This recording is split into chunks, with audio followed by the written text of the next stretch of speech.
Welcome to Nero Wolfe's world, where orchids bloom and secrets unfold. Tell us where you're tuning in from. Archie will keep score, Wolfe won't admit he cares. Subscribe for more classic Nero Wolfe mysteries. Every good mystery deserves good company, and a little gratitude between cases.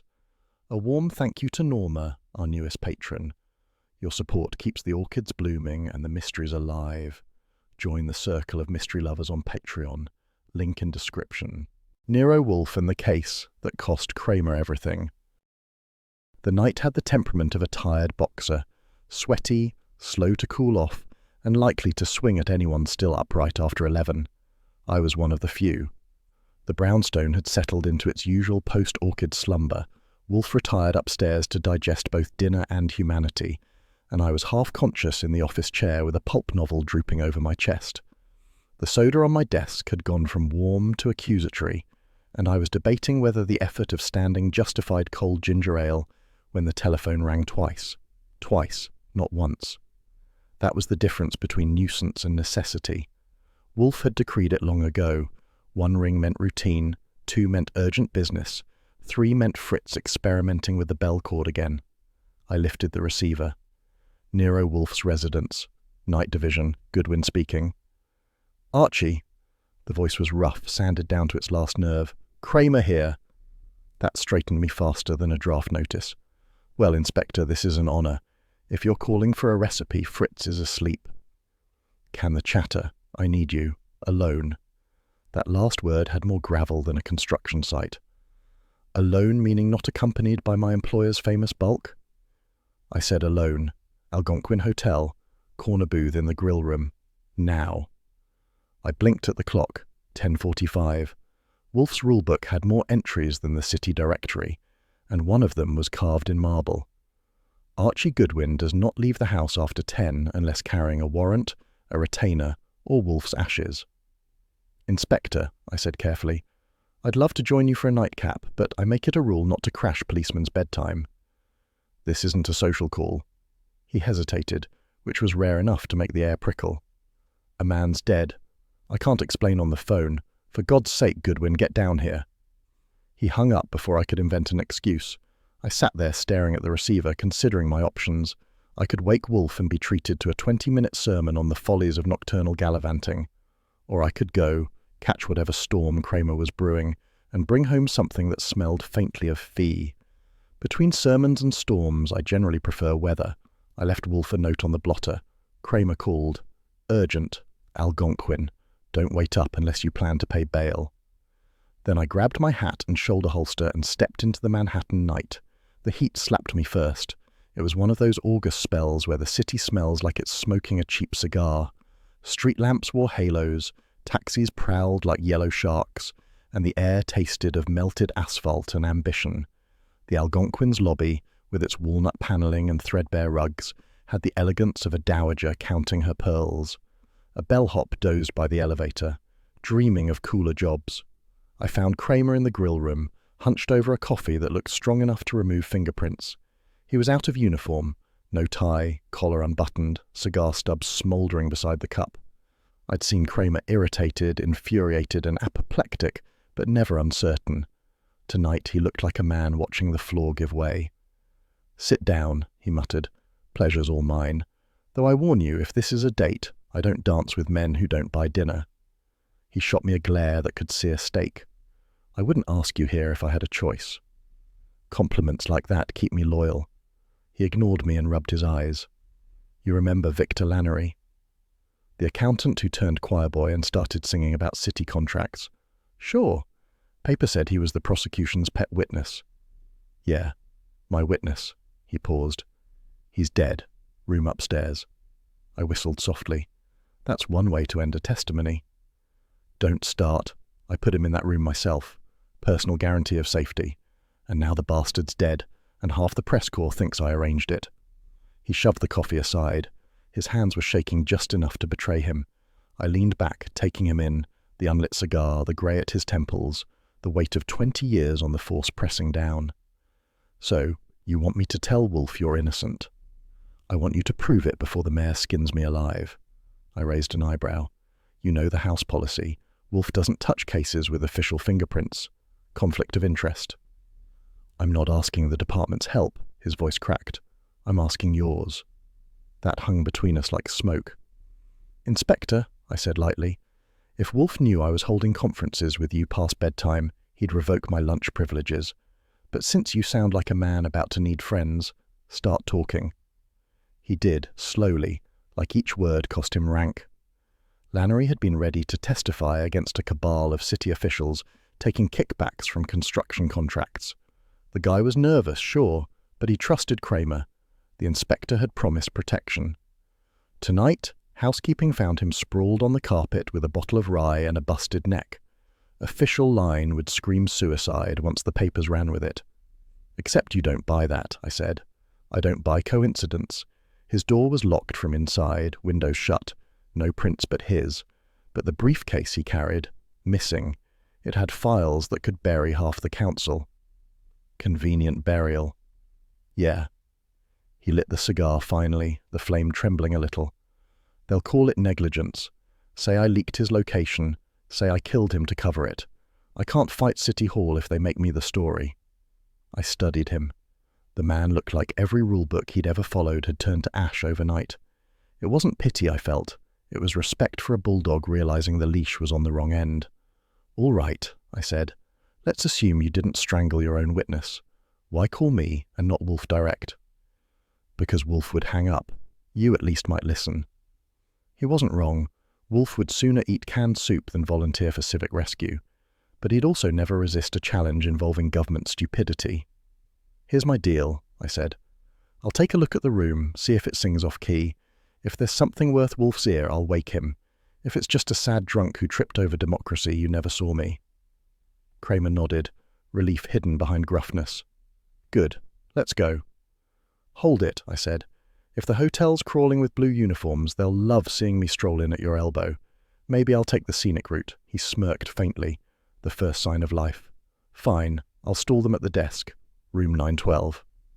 We split at the elevator. I rode up with a bellhop whose face said he'd seen enough headlines for one lifetime. 9th floor smelled of disinfectant and yesterday's tragedy. Room 912 was under guard, but the uniform recognized me from too many cases gone sideways. I slid inside under pretense of press liaison. The place was dim, air conditioner humming like a dying bee. Lannery lay face down near the dresser, neck twisted at an angle nature hadn't signed off on. No gun, no struggle marks, just a tipped glass and an empty rye bottle. I crouched beside him, noting the faint scrape on the carpet where something heavy had been dragged toward the door, then back again. The suicide act was neat, but rehearsed neat, like a Broadway set before opening night. The briefcase naturally had vanished. Only a torn paper scrap near the wastebasket remained. A corner of stationery embossed Algonquin Hotel with one word typed, Committee. I pocketed the scrap, intending to make a photostat before handing it over. Wolfe liked souvenirs, so long as they came with context. When I turned, Cramer stood in the doorway, shoulders squared, cigar unlit again. Well? He demanded. Well, I said, he's dead, and whoever arranged it wanted it to look less like murder than good housekeeping. There's no way this was spur of the moment. You think I don't know that? His voice cracked again. Find me proof. Sure, I said. Just send the retainer to my desk. Payable to Nero Wolfe. His eyes narrowed. You'll tell him?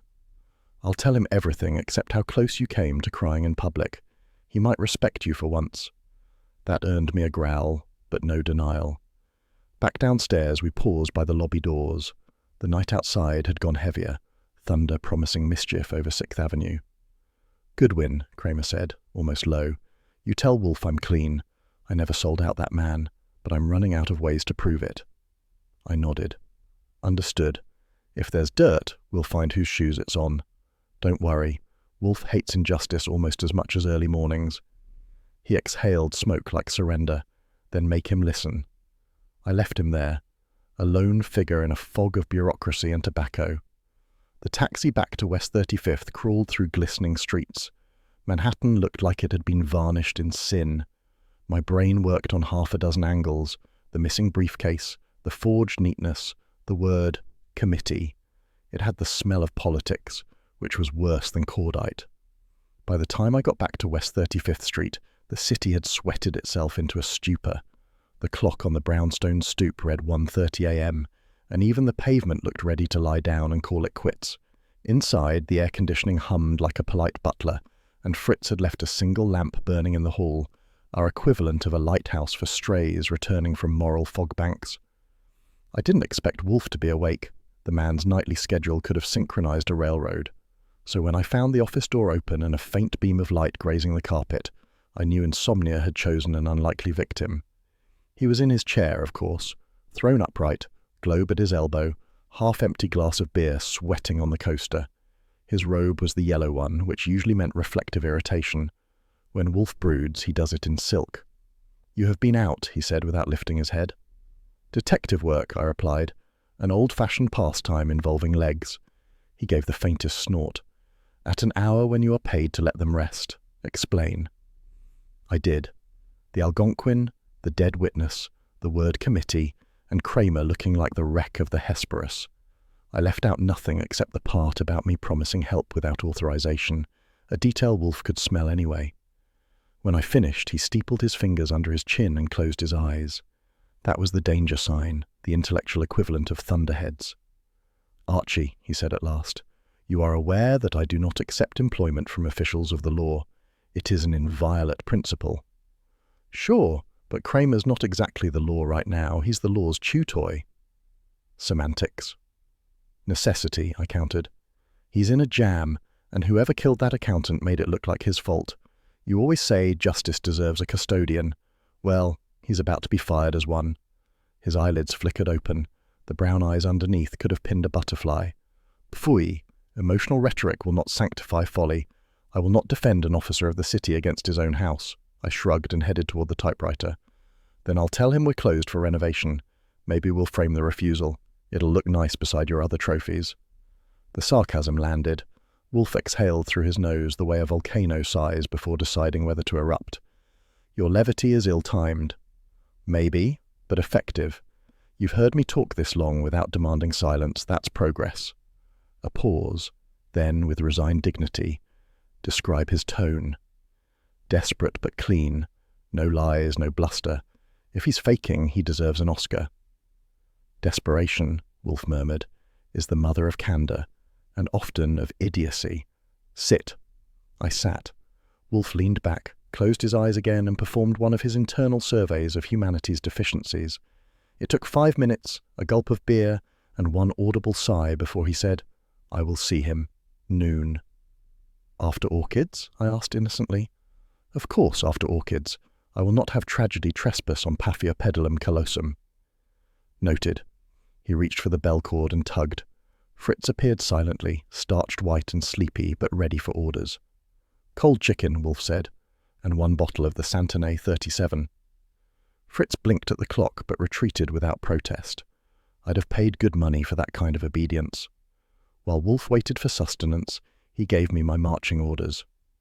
"At 11, you will telephone Inspector Cramer. Inform him he is to present himself here at noon. He will bring $10,000 in cash as a retainer. No checks, drafts, or promissory nonsense.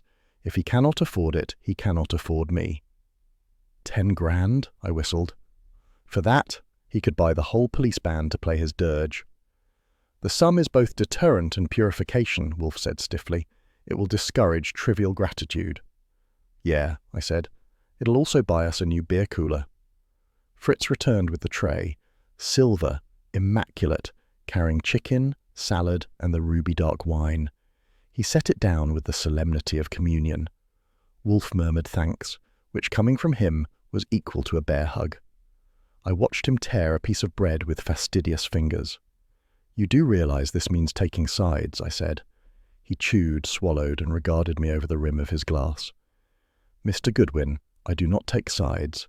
I establish truth and let others pretend to administer it. Now go to bed." That was dismissal. I left him with his midnight chicken and moral constipation. At precisely 11 the next morning I called headquarters. Cramer's voice sounded like it had spent the night chewing gravel. "Wolfe will see you," I said. "Noon sharp after orchid prayers. Bring 10,000 in green and a clean conscience." There was a pause long enough for a man to light a cigar, curse and extinguish it again. He's charging me for saving my hide? He's offering to. Big difference. Fine, he growled. I'll be there. At noon, the office smelled of roasted coffee and civilization. The orchids upstairs had been duly worshipped. Fritz had cleared lunch plates, and the temperature of Wolfe's temper had cooled to its standard simmer. When the doorbell rang, Fritz appeared like a diplomatic envoy. "Inspector Cramer," he announced. Cramer entered the office as if each step cost him part of his pension. The man looked older by a decade, eyes bloodshot, uniform replaced by a civilian suit that hung like fatigue. He removed his hat, then hesitated, as though courtesy might incriminate him. Wolfe inclined his head an inch. "Inspector." "Mr. Wolfe." I motioned him to the red leather chair facing the desk. He sat gingerly, producing an envelope thick enough to choke a postbox. "That," he said, dropping it on Wolfe's blotter, "should cover your purification fee." Wolfe eyed the packet as if it might explode. "Counted?" "I trust my bank." An admirable but misplaced confidence. Wolfe opened the envelope, fanned the bills, nodded once, and slid it into the top drawer. "Very well. You are now my client. That imposes obligations." Cramer grunted. "I've had worse oaths." "First," Wolfe said, "you will answer all questions directly. Second, you will not interfere with my methods, no matter how offensive to your procedural pieties.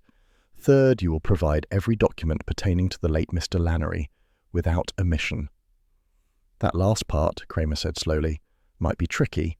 The files he handled were part of a sealed evidence chain." Wolfe's eyes half closed, gleaming under the lids. "Which you, however, personally safeguarded." Cramer stiffened. "Yes." "And therefore, when he died, responsibility pointed conveniently to you." "Exactly." Wolfe nodded once, the motion of a judge confirming indictment. "I see. Integrity used as trap bait." Cramer leaned forward, elbows on knees. "You can call it what you like. All I know is I didn't leak that man's location and I didn't kill him. But the commissioner thinks I did both." Archie Goodwin, peace negotiator, entered the fray. "Gentlemen, before we turn this into mutual suicide, maybe we establish motive. Who benefits from discrediting Cramer?" Cramer looked at me, then Wolfe. "Anybody who wanted that trial buried. Lannery's files contained every dirty handshake in the municipal building. He was ready to talk." "Yet you, his protector, became his executioner in rumour," Wolfe mused. "A diabolical symmetry." "Save the poetry," Cramer barked. "Can you clear me or not?" "I cannot until I know more. You will bring me a list of all individuals with access to those files. You will also procure a copy, photostatic, not stolen, of any memorandum linking Lannery to the term committee." Cramer frowned. "That word again. What's it mean?" Wolfe's tone sharpened. "You tell me, Inspector. You have lived longer among committees than I." Cramer's shoulders sagged. "Could be anything. An internal watchdog group, an unofficial ring. The DA hinted it ran higher than City Hall. That's all I know." "Then we must make it our business to know more." He reached for the bell cord. I braced for orders. "Archie, you will contact Mr. Panzer and retain him for discreet reconnaissance. Also Mr. Cohen at the Gazette, discreetly. I want to know what rumours circulate before noon tomorrow." "Got it." Cramer half rose. "You're really taking this?" Wolfe regarded him gravely. "Inspector, I have despised many men, but you are not among them. Your obstinacy, though often exasperating, is anchored in rectitude. It would be intolerable to see it destroyed by calumny." Cramer stared as if he'd been complimented in Sanskrit. "Thanks," he muttered. Wolfe's lips twitched, the Wolfe equivalent of a smile. "Do not mistake my motives. I defend not you, but the institution you represent, which, though lumbering and corruptible, remains preferable to chaos." "Yeah," Cramer said dryly. "You almost sound like you believe in law." "I believe in order." He rose, a rare event, which I always treat with the same awe as a solar eclipse. "Archie, see the inspector out. Fritz will prepare beer. I find this discourse has parched me." Cramer stood, squaring his shoulders. At the door he paused. "I'll have those documents by morning." "Good. And Inspector, when next you speak to the press, say nothing of me." Cramer grunted assent and left. I closed the door behind him and turned. You know, for a man who won't touch official business, you just kissed it on both cheeks. Wolfe lowered himself into the chair with a satisfied sigh. Phooey. Sentiment. I shall regret it. Sure, I said, until the 10 grand starts earning its keep. He ignored me and reached for his beer. Fritz entered silently, bearing 2 chilled glasses on a tray. Wolfe handed me one, a gesture rarer than snowfall in July. To folly, he intoned. To employment, I said, and drank. The taste was cold, bitter, and honest, like the case we'd just inherited. If there's a smell that could make a man rethink civilization, it's the cocktail of stale whiskey, cheap cologne, and air conditioning filters that haven't been changed since Roosevelt's first term. The Algonquin suite had all 3, plus the faint whiff of a life ending untidily. I'd been dispatched that morning under Wolfe's solemn decree. Go, Mr. Goodwin, see what remains. Do not bring the stench home. For him, stench meant anything that couldn't be served in a wineglass. I arrived at 11:20, after the orchids had concluded their sacred morning session. Saul Panzer met me in the lobby, dressed like he'd borrowed a conscience from a newspaper man. He carried a camera and a notepad, both props for his role as Gazette stringer. The hotel clerk eyed him suspiciously, which meant Saul was doing it right. They're guarding the room tighter than a bank vault, he muttered as we entered the elevator. You flash the card, I'll look harmless.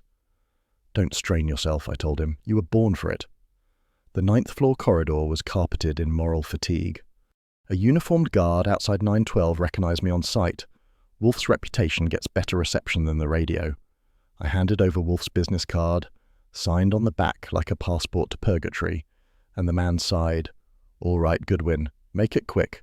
The lieutenant's already chewed out 2 reporters. Back in 912, the same stale air, the same body. The temperature dropped 10 degrees, but the atmosphere didn't cool. The suite had the same stripped energy as last night. Only the outlines of panic remained. Lannery still lay face down near the dresser, one hand flung toward empty carpet where a briefcase had once pressed the pile. Papers were scattered like dead butterflies, most of them shredded to confetti. Saul crouched beside the corpse, clinical as a surgeon. Neck broken, he murmured, no signs of a struggle. Whoever did it was tidy. Tidy, I echoed, glancing at the carpet. And maybe allergic to fingerprints. The faint aroma of perfume, expensive, continental, later pegged as Jardin Nocturne, mixed with rye whiskey. That combination said company expense account and moral deficit. Look at this, Saul said, pointing with a pencil. The lock on the briefcase had been pried with something thin. After death. The break's too clean for a fight. So they killed him, then came back for the paperwork. That's considerate. A hotel detective poked his head in, looking about as cheerful as an undertaker at a picnic. You boys supposed to be in here? Authorized by Mr. Nero Wolfe, I said, producing the card again. He's investigating on behalf of Inspector Cramer. That last part caused a minor explosion of eyebrows. Cramer? The inspector's got his own mess to clean. This his idea of help? Not exactly. More like self-preservation through delegation. The man grunted, unconvinced, and retreated to call someone senior enough to veto us. Saul and I used the reprieve. Amid the confetti, one half-sheet had been missed, half under the chair leg, half blessed by neglect. I eased it free. The letterhead bore the Algonquin crest, but the typing was office-issue bureaucratese. 2. Committee, re-evidence routing, priority trial files. At the bottom, a signature, Inspector L.T. Cramer. Well, hell, I muttered. The killer's sense of humour is improving. Saul whistled softly. That'll play great on page 1. It won't play anywhere if I have a say. I studied the signature. The L curled wrong, the spacing off. Someone had forged it with a carbon ribbon past its prime. If Cramer writes this sloppy, I'll drink milk for a week, Saul smirked. You hate milk. Exactly. I tucked the page in an envelope. This one's for Wolfe's eyes. He can spot forgery the way you spot loose change. The hotel detective reappeared, this time with a man in a brown suit whose badge was the only press thing about him. I'm Captain Denby. You two want to explain why you're contaminating my scene? I smiled my best Boy Scout smile. We're not contaminating. We're observing, analysing, and politely leaving. Wolfe's assisting the inspector unofficially. Unofficially means unlawfully. Not in the dictionary I use, he scowled. You got 5 minutes, then out. Generous, I said. You must be new to homicide. Saul hid a grin behind his camera flash, snapping pictures before Denby could object. The pop of light made the room look briefly alive. We found nothing else but cigarette ash that didn't match Lannery's brand, and a glass ring on the desk from a drink poured and never touched. The ash, faintly aromatic, belonged to Turkish Blend. Imported. Lannery smoked domestic. Another mismatch. Same foreign note as the perfume. Another guest's footprints. Denby cleared his throat. Your 5 minutes are up. Fine, I said. But tell your men to dust that desk edge. Someone leaned there, right-handed, height around 6 feet, maybe wearing cologne that costs more than my suit. He eyed me warily. You profiling now? Just observing for free, you can invoice me later. Outside in the corridor, Saul pocketed his notepad. You're buying lunch. My nerves need corned beef. You got it. But first, a phone call. We ducked into an alcove with a house phone. I dialed the brownstone. Fritz answered, voice soft and efficient. Good morning, Mr. Goodwin. Mr. Wolfe is indisposed. Tell him the remains have been duly seen and I'm calling before he files a missing employee report. One moment. Muffled footsteps. Then Wolfe's voice, sonorous and unhurried. Yes, Archie. Your late accountant was killed neatly and posthumously robbed. Briefcase gutted, contents shredded except one memo. Fake signature, smells of setup. Saul confirms tampering after death. What of the police? Hostile but house-trained. Cramer's name's already floating in their coffee. A pause, the sound of him thinking, or savouring superiority. Preserve what survives, he said finally, and your sense of humour. Both may be needed. Yes, sir.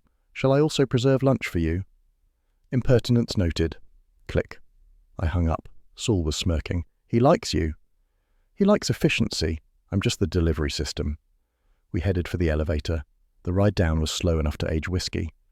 You buy the theory this is a frame-up? Saul asked. Frame-up, set-up, or plain civic sabotage? Take your pick. Lannery was set to squeal on half the city's elite. Now he's fertilizer, and the one honest cop in the mess is being roasted alive. If it's coincidence, I'll start believing in Santa. In the lobby, reporters circled like gulls. One spotted me, Eddie Lang from the Gazette, a man whose idea of subtlety was yelling exclusive in church. Goodwin, you working the Cramer angle? Sure, I said. I'm ghostwriting his memoirs. Come on, give me a crumb. Did the stiff talk before dying? Yeah, he said, don't quote me. That earned me a groan. Eddie scribbled anyway. Saul and I escaped to the street before my sarcasm made print. Outside, Manhattan glared under noon sun, the kind that turns suits into saunas. We ducked into a diner half a block down, the kind with chrome stools and coffee strong enough to etch coins. Over sandwiches, Saul spread the photos on the counter, shielding them from the curious. You noticed the briefcase shadow, he said. When we walked in, the carpet pile was still pressed under it. Means it hadn't been gone long before we arrived. Meaning someone came back between death and police discovery. Exactly. Maybe the killer, maybe an errand boy. I tapped the photo of the forged memo. Whoever it was, they wanted that sheet seen. A forged Cramer signature in a dead man's room. That's not clean-up, it's advertisement. Saul nodded slowly. So what's next? Next, I go home and get yelled at for reporting facts instead of theories. We finished lunch, split the check, and parted. Saul heading for the Gazette to poke around the press circuit, me returning to Wolfe's temple of logic and gastronomy. When I walked into the office, the air smelled of imported cigars and judgment. Wolfe was at his desk reading the Times, his expression torn between contempt and amusement. I see, he said, that the newspapers already propose a link between the deceased and Inspector Cramer. Yeah, funny how the ink dries faster when it's on his name. Wolfe folded the paper neatly. Mr. Panzer's report? Concurs with mine. Death neat, theft deliberate, forgery crude. Also, the victim's briefcase was tampered with after time of death. He nodded once. A bureaucrat murdered by bureaucracy. How symmetrical. Maybe too symmetrical. Somebody's over-tidying the picture. Wolfe's eyes narrowed. Indeed. It suggests an adversary who understands appearances. We must not oblige him by appearing predictable ourselves. He reached for the bell cord. Fritz materialized, silent as guilt. beer," Wolfe ordered. "For Mr. Goodwin." That was his version of applause. As Fritz withdrew, I dropped the envelope with the forged memo onto the desk. "Souvenir for your collection. Just don't hang it next to the orchids." Wolfe opened it, studied the paper, and grunted, low, almost pleased. "Crude forgery, amateurish yet effective in its vulgarity. It will suffice to ruin a man in the papers." "Unless we ruin the story first." He regarded me. "Precisely. We must ascertain the true author of this melodrama before Inspector Cramer's name hardens into infamy." The phone rang then, slicing the quiet. Wolfe gestured. I answered. "Goodwin speaking." A voice I recognized, the Gazette's managing editor, sounding like a man sitting on dynamite. "Archie, rumors out that Cramer's facing suspension. You got comment?" "Sure," I said. "Tell your readers not to buy second-hand justice. It's been tampered with." I hung up and looked at Wolfe. "The city's waking up," I said, "and it wants a villain." He leaned back, fingertips together. "Then we shall provide it one. Truthful, if possible." Fritz returned with the beer, served it cold enough to sting. I raised my glass. "To the committee, whatever it is." Wolfe's brows arched. "To clarity, Mr. Goodwin, which is always rarer." I took a long swallow and smiled. Let's hope it's not extinct. If you ever want to know how little people care about justice once it's been dressed for burial, attend a funeral on a weekday. The mourners at Victor Lannery's send-off looked like they'd come to audit his soul rather than bury it. Grey hats, black umbrellas, and conversations so polite it squeaked. I stood at the back, blending in with the potted lilies, trying to look like one more anonymous mourner, and not the guy who'd been in his death room 12 hours earlier. The priest was mid-benediction when movement caught my eye, a flash of silver fur gliding away down the gravel path. A tall woman, posture perfect, collar shimmering like frost under the noon sun. Most of the crowd was still bowing their heads, but she was already halfway to the gate, her heels making a rhythm that didn't match the solemn tempo. I stepped out after her, slow enough to pass for reverence, quick enough not to lose her. The scent hit me first, soft, foreign, and expensive. The same perfume that had haunted the Algonquin suite, perfume that could make a man forget he was tracking a murderer. Outside the cemetery, traffic hummed like a hive. Midtown was pretending to be respectable under its October sunshine, but the smell of gasoline and ambition made it hard to believe in innocence. The woman turned east, heading towards 6th Avenue, and I followed at a distance, close enough to see that her stride meant business, far enough that she wouldn't tag me as a tail.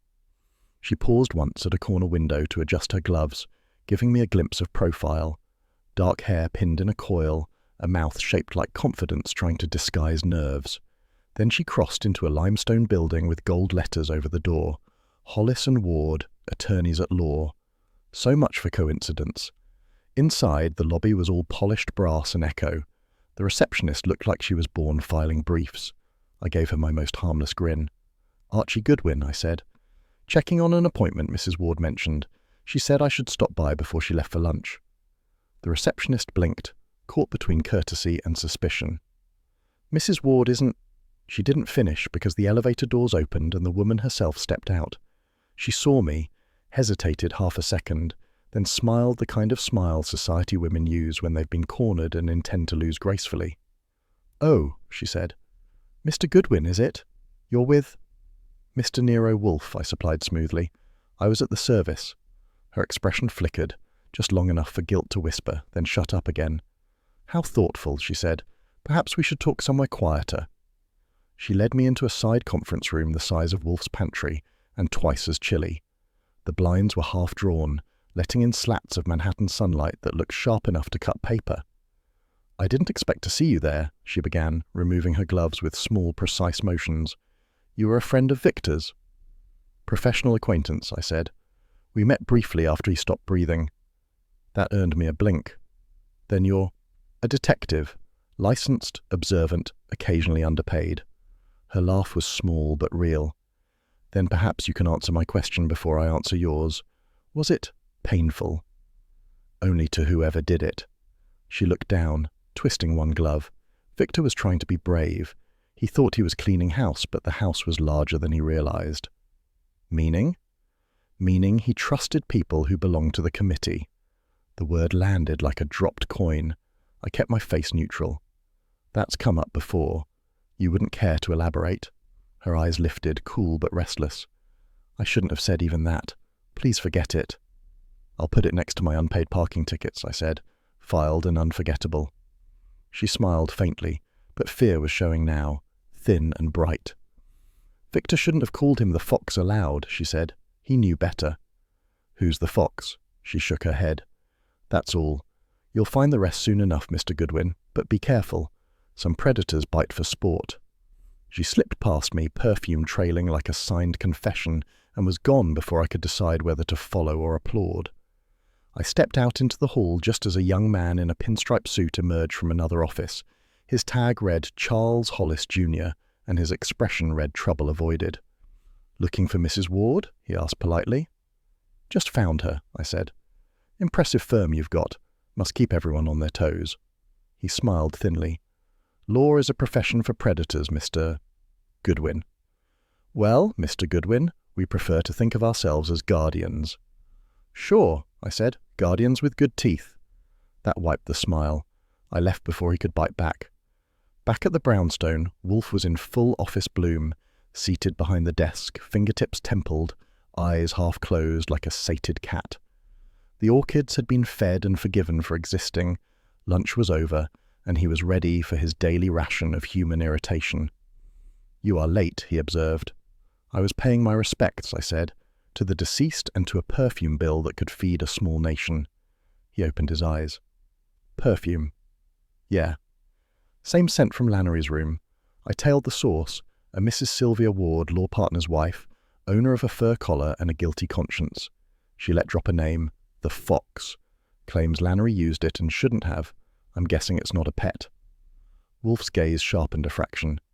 Mrs. Ward. The firm of Hollis and Ward, I presume. That's the one. How do you... He waved a hand. A small exercise in deduction. Lon Cohen's noon edition carried a paragraph on that firm's connection to the city contracts under investigation. It required no genius to infer proximity. Fine, I said. You win again. Want to guess her perfume too? He leaned back, nostrils flaring delicately, as if the scent had followed me up the stairs. Jardin Nocturne, he said, a French blend, jasmine, vetiver, bergamot, sold only in Paris and to women who wish to appear dangerous. I stared. You smelled that from across the room? I am acquainted with refinement, Archie. You, regrettably, are acquainted only with temptation. Fair, but the smell matches exactly what we found at the Algonquin, meaning she was there, or someone who shops at the same Paris counter. Indeed. He tapped the arm of his chair. You see how even the most delicate artifice betrays its maker. Perfume, like guilt, lingers. I dropped into my chair. You smell flowers. I smell trouble. He allowed a small, satisfied smile. Often they are indistinguishable. I pulled out my notebook. Want the rest of the details? The funeral crowd, the husband's firm, the code name. Summarize, if you must. I detest melodrama before beer. I gave him the run-through. Mrs. Ward's quick exit, her fear, the cryptic line about the fox, and the charming junior partner who thought law was a contact sport. Wolfe listened, eyes closed again, moving only to shift one finger when a point pleased him. When I finished, he said, The appellation the fox intrigues me. It connotes cunning, predation, and a certain theatricality, qualities ill-suited to politics but perfect for manipulation. Maybe he's just a guy with red hair. Phooey, you trivialize everything. Habit, I said, keeps ulcers away. He reached for the bell cord and gave it a short, imperious tug. Fritz appeared at the doorway, expression neutral, timing perfect. Beer, Wolfe commanded. 2 glasses. Mr. Goodwin has earned one. That was high praise in our household. Fritz vanished to fulfill it, leaving behind a faint echo of approval. You think Mrs. Ward's lying? I asked. No, Wolfe said. She is protecting. There is a distinction. Protecting her husband? Possibly. Or the fox. Great. Another mystery mammal. You're collecting a zoo. He ignored that. Her remark about predators among professionals, an unconscious confession. The law, like the jungle, devours its weak. We must discover who profits from the carcass. I'll get Saul on it, I said. Have him check Hollis and Ward's clients. Maybe one of them runs a fur farm. Excellent. Do so after dinner. At present, you will write a memorandum summarizing your encounter, including sensory details. Meaning perfume again. Meaning accuracy, he said coldly. Your humour will not substitute for precision. Fritz returned with the beer. Wolfe poured half into my glass, half into his, the foam rising obediently. He lifted his with ceremony. To the fox, he said. Alive or otherwise. To identification. We drank. The cold bitterness hit my throat and loosened the tension I hadn't admitted. Outside, the city hummed its mechanical lullaby, taxis threading through dusk like fireflies on payroll. Wolfe set down his glass and leaned back. Tomorrow you will call on Mr. Cohen for information regarding the Ward firm's political patrons. Do not mention perfume, foxes, or funerals. Merely inquire. And if he asks why? Tell him curiosity is an occupational hazard. I grinned. He already thinks that. Wolfe picked up a cigar, not to light, merely to toy with, the way a general fingers a baton. Archie, this case offends me. It reeks not merely of corruption, but of elegance misapplied. Murder should never masquerade as administration. That's a headline for you. Genius detective deplores bad taste in crime. He glared mildly. Go type.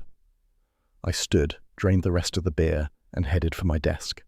The keys clacked a steady rhythm, spelling out details of silver foxes and frightened women, of perfumes that told more truth than witnesses.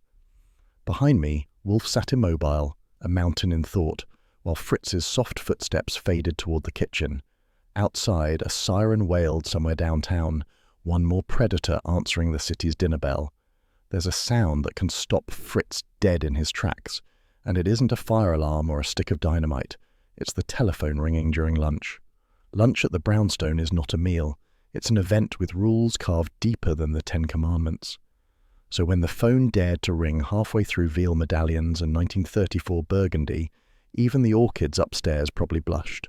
Wolfe had been in mid-harangue, describing the rot that oozed through City Hall, like lard through a leaky pastry. Fritz had just served the second course, and the air was steeped in truffle, cream, and philosophy.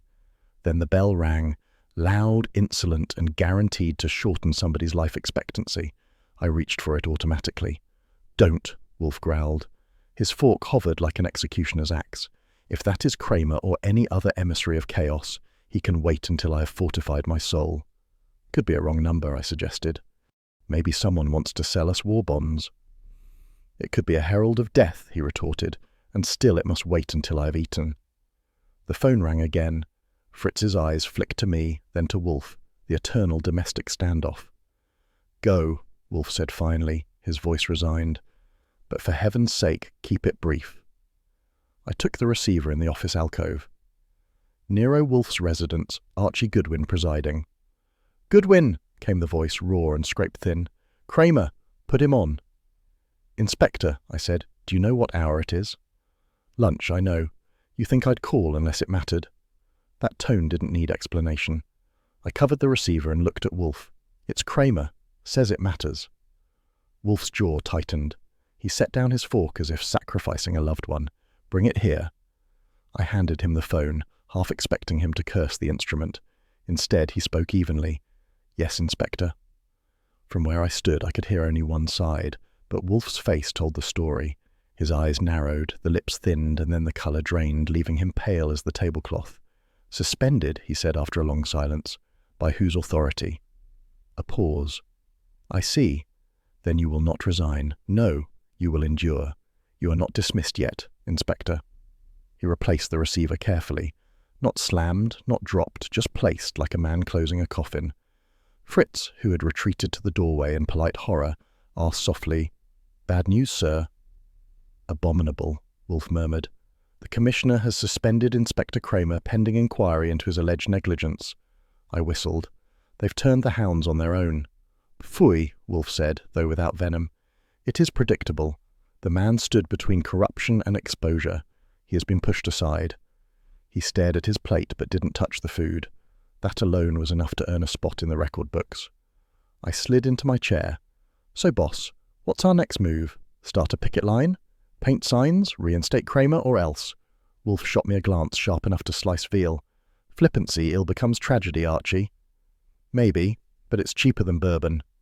He grunted, a noise somewhere between contempt and reluctant amusement, and took a measured sip of Burgundy, then more composed.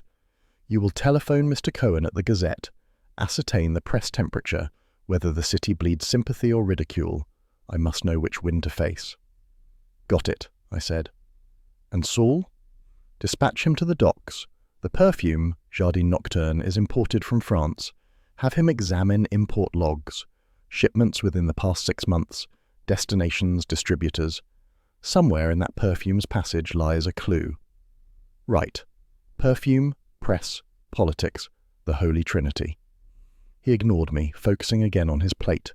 The knife moved mechanically, slicing veal with mathematical precision.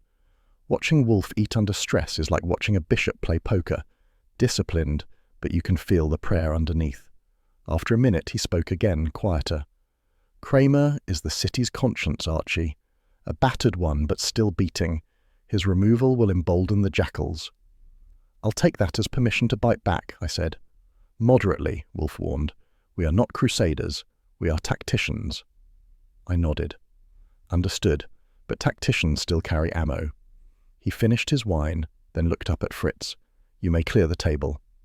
Fritz obeyed, silent and smooth as fog, while Wolfe leaned back, eyes closed. For a while the only sound was the clink of china and the low hum of the brownstone's clock. Then Wolfe said, almost to himself, to think that honesty could be treated as contagion. Maybe it is, I said. Everyone wants the cure, but no one wants the symptoms. He opened his eyes. You grow cynical, Mr. Goodwin. I live in New York, I said. That got a faint smile. Touché. The phone rang again, and Fritz froze mid-step. Wolfe's eyes opened, resigned. Answer, Archie. If it is Lon Cohen, connect him. If it is anyone else, tell them I am dead. I picked it up. Goodwin here. Arch. It's Lon, Cohen said, sounding like he was calling from the middle of a newsroom stampede. Word just broke. Cramer suspended. Commissioner citing breach of confidentiality. Papers are having a field day. Who's leading the parade? The Ledger's got an editorial calling him a liability. The Gazette's trying to stay neutral, but pressure's coming down from upstairs. Somebody wants Cramer finished. Anybody waving Wolfe's name yet? Not yet, but you know how long innocence lasts in this town. Longer than milk, shorter than virtue, I said. Thanks, Lon. Keep your ear to the ground and maybe a foot ready to run. I hung up and relayed the gist. Wolfe grunted again, a deeper one this time. They will devour him before nightfall. Unless we make them choke, I said. He fixed me with that heavy gaze.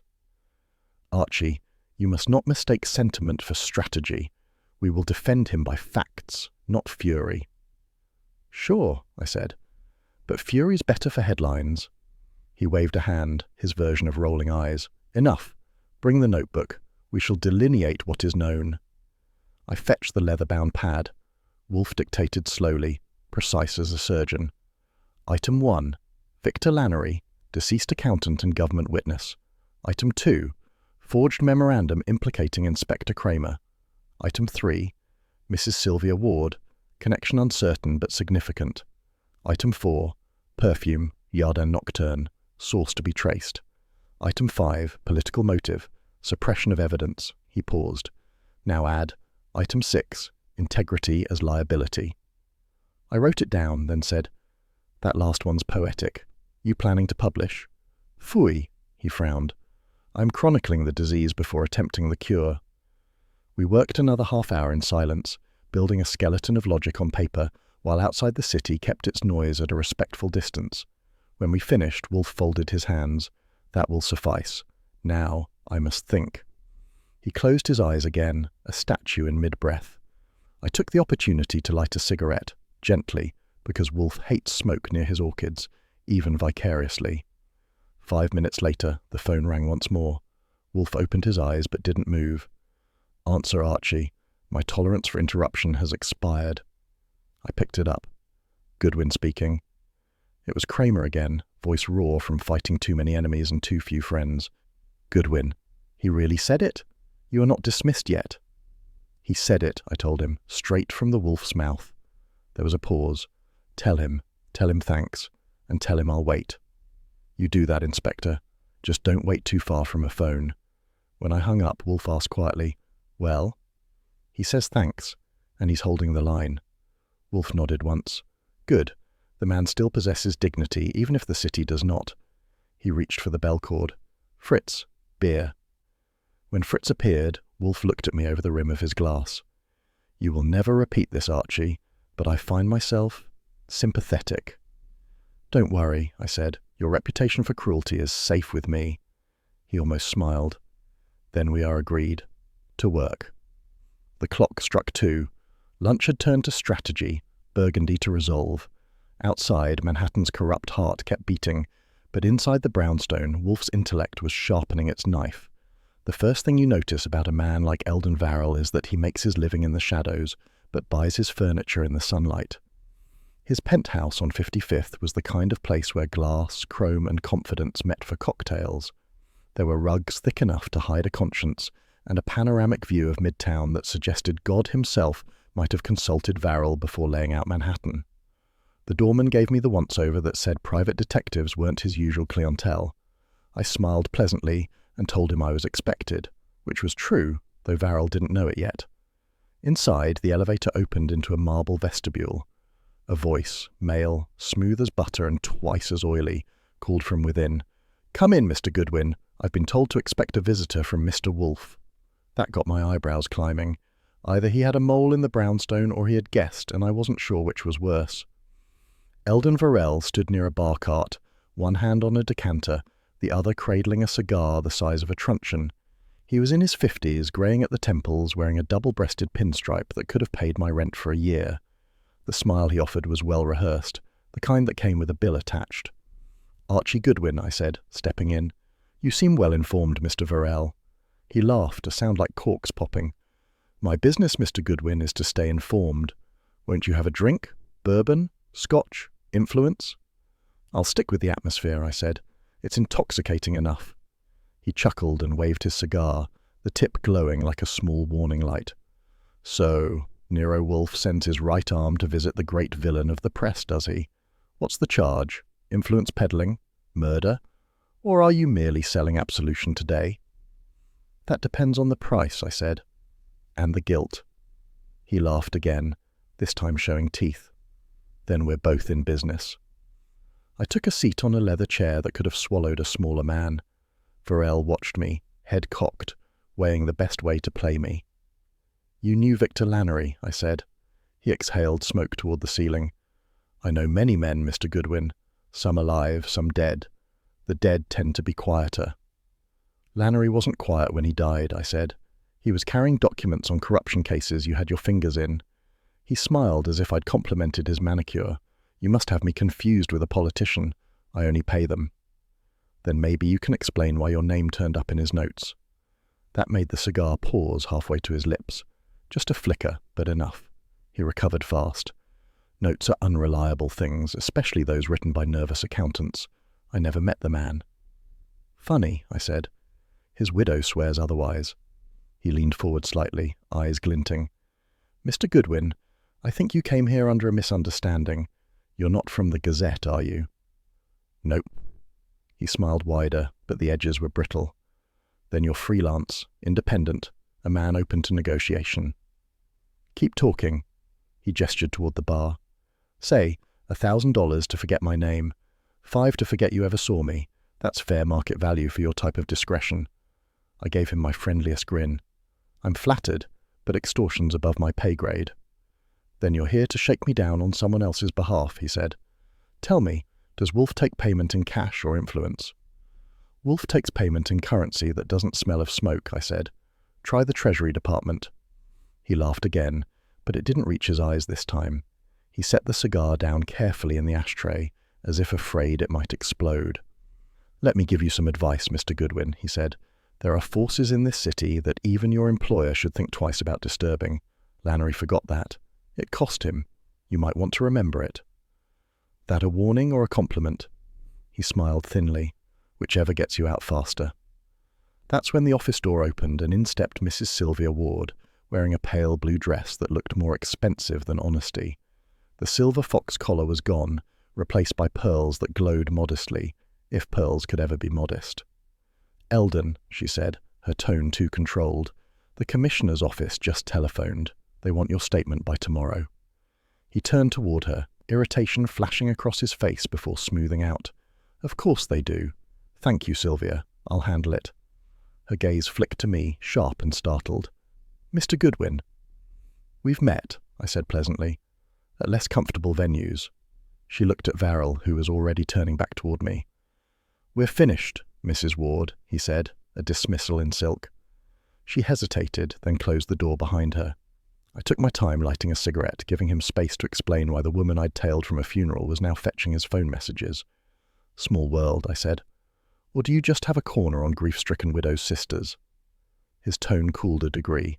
"Mrs. Ward is my assistant, and I would advise against implying anything more. She's a married woman." "Sure. So am I, sometimes. To my job." He ignored that. "You're wasting both our time. Whatever fantasy you and Wolfe are spinning about conspiracies, I assure you it's baseless. I lobby for clean contracts, legal tenders, patriotic causes. And sometimes murderers."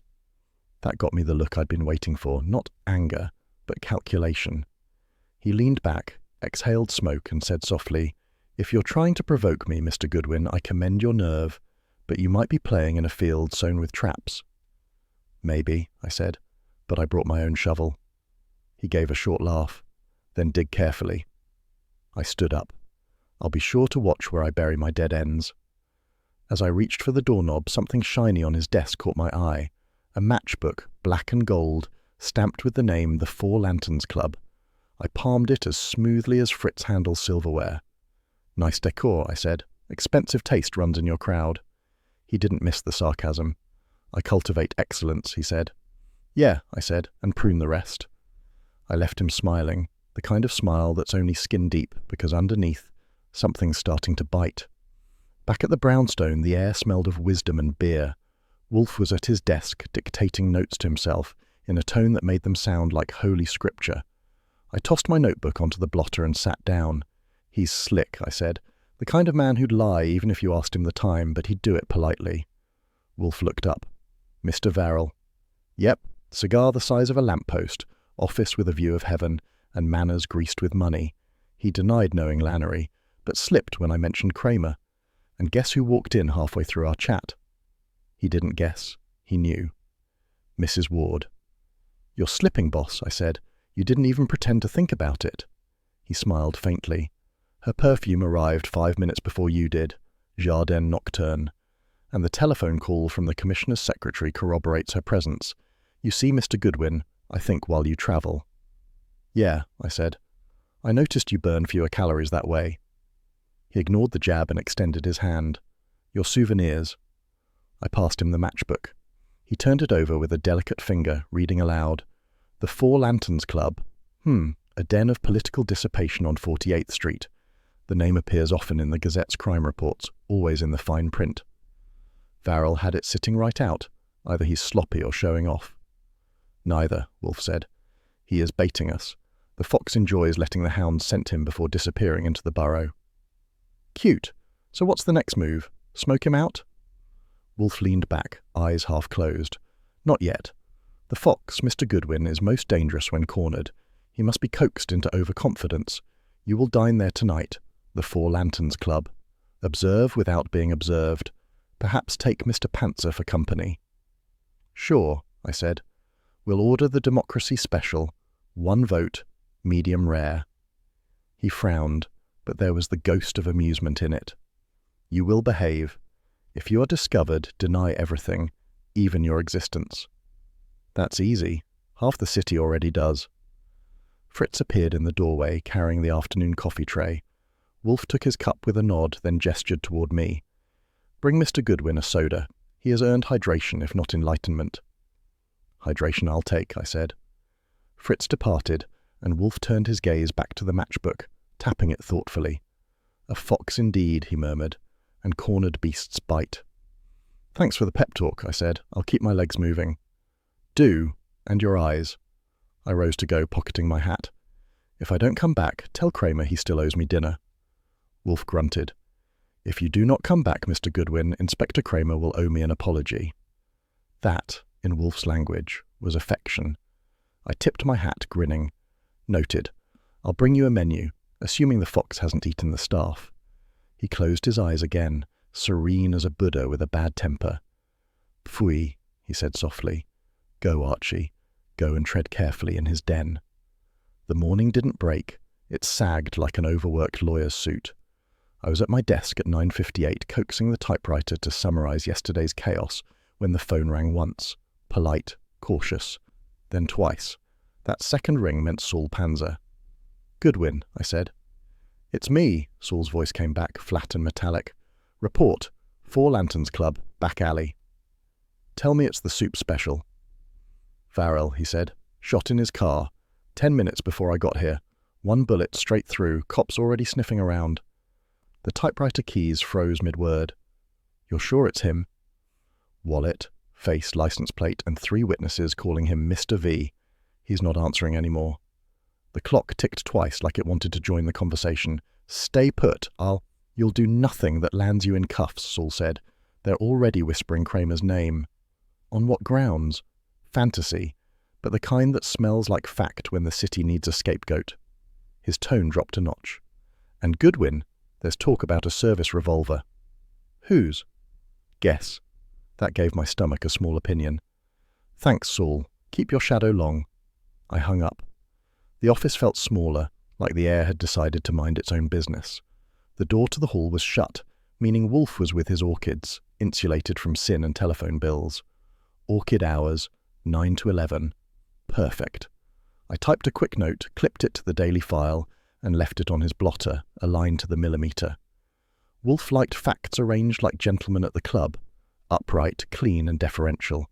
I wasn't feeling particularly deferential. At 11:03, the elevator purred and Wolfe emerged.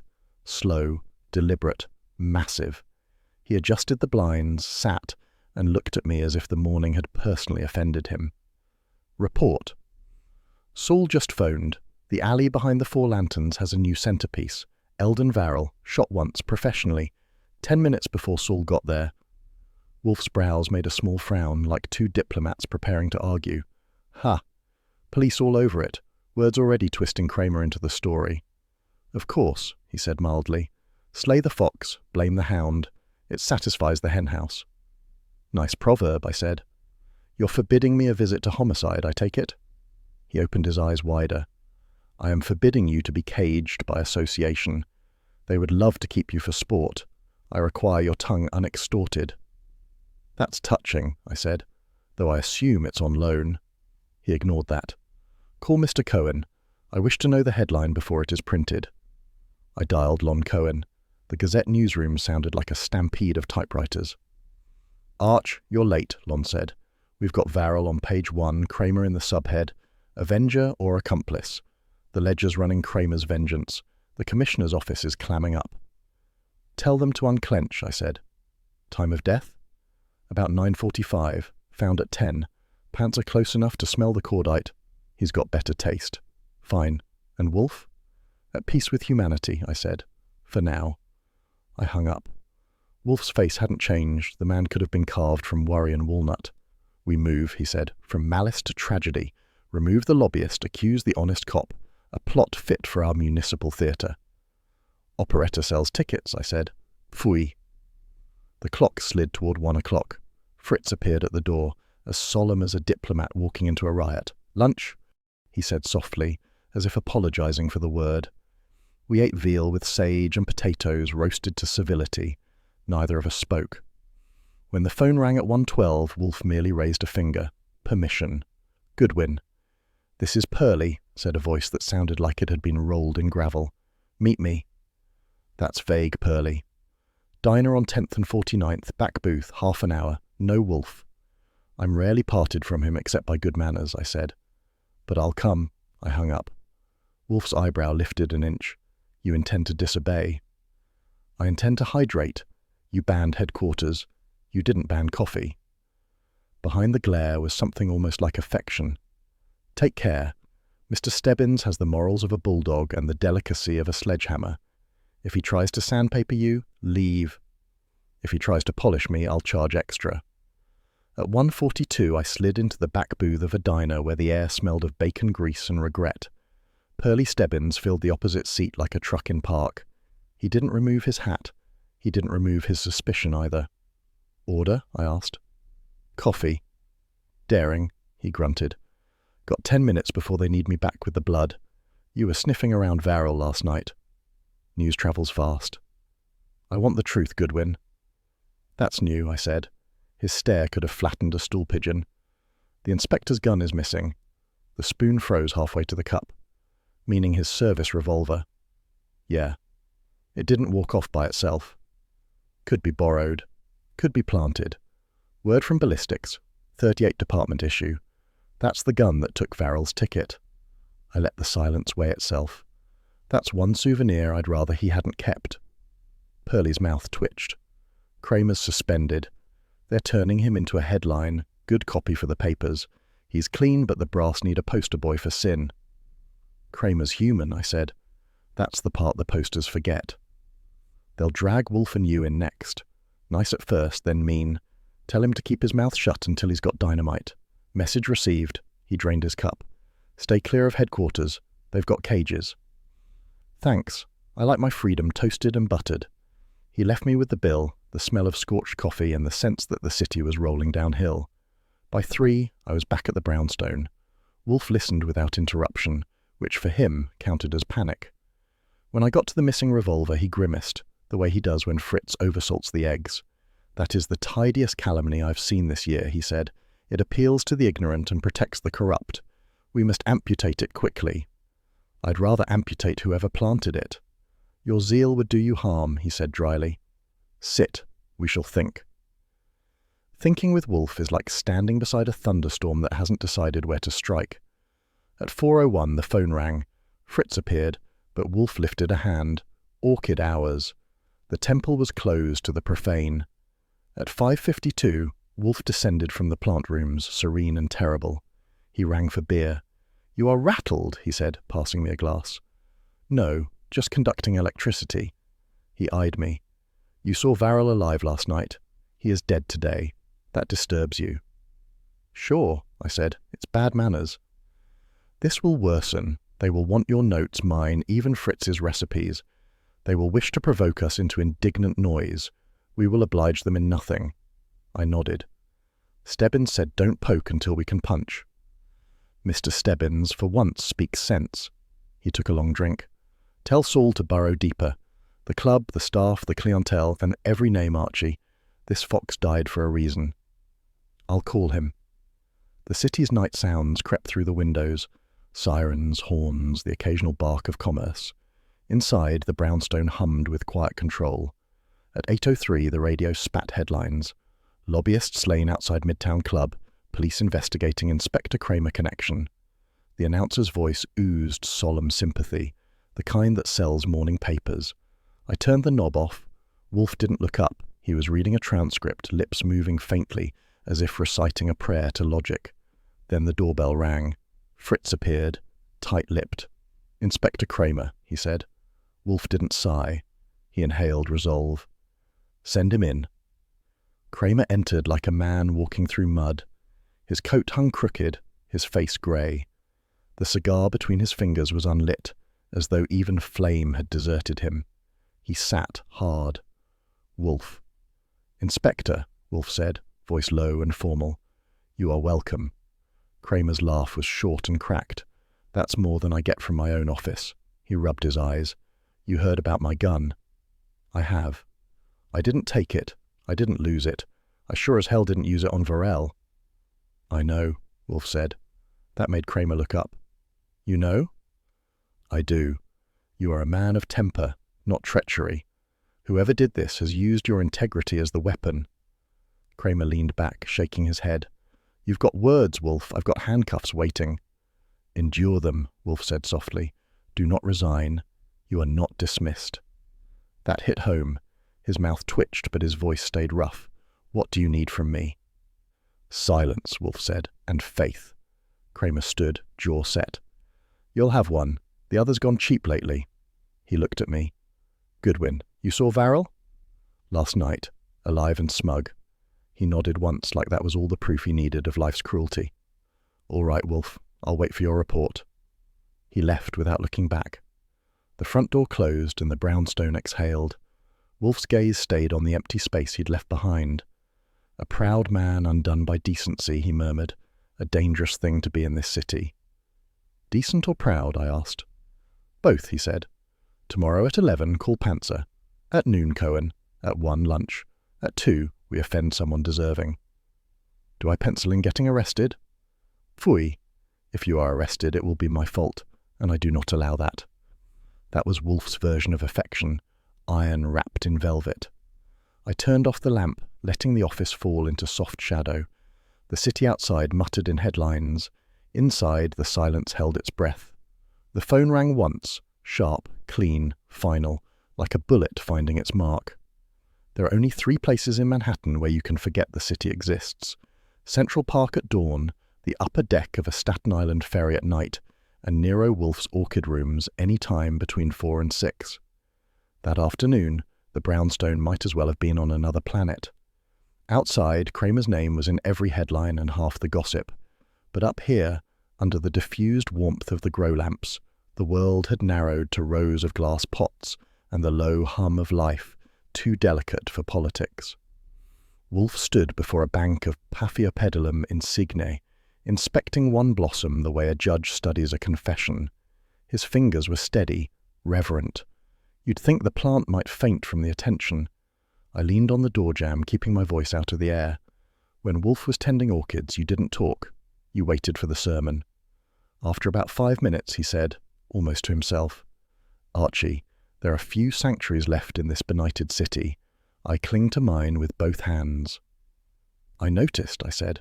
If they start taxing tranquility, you'll owe half the treasury. He ignored the bait. That's how I knew the storm in him hadn't passed.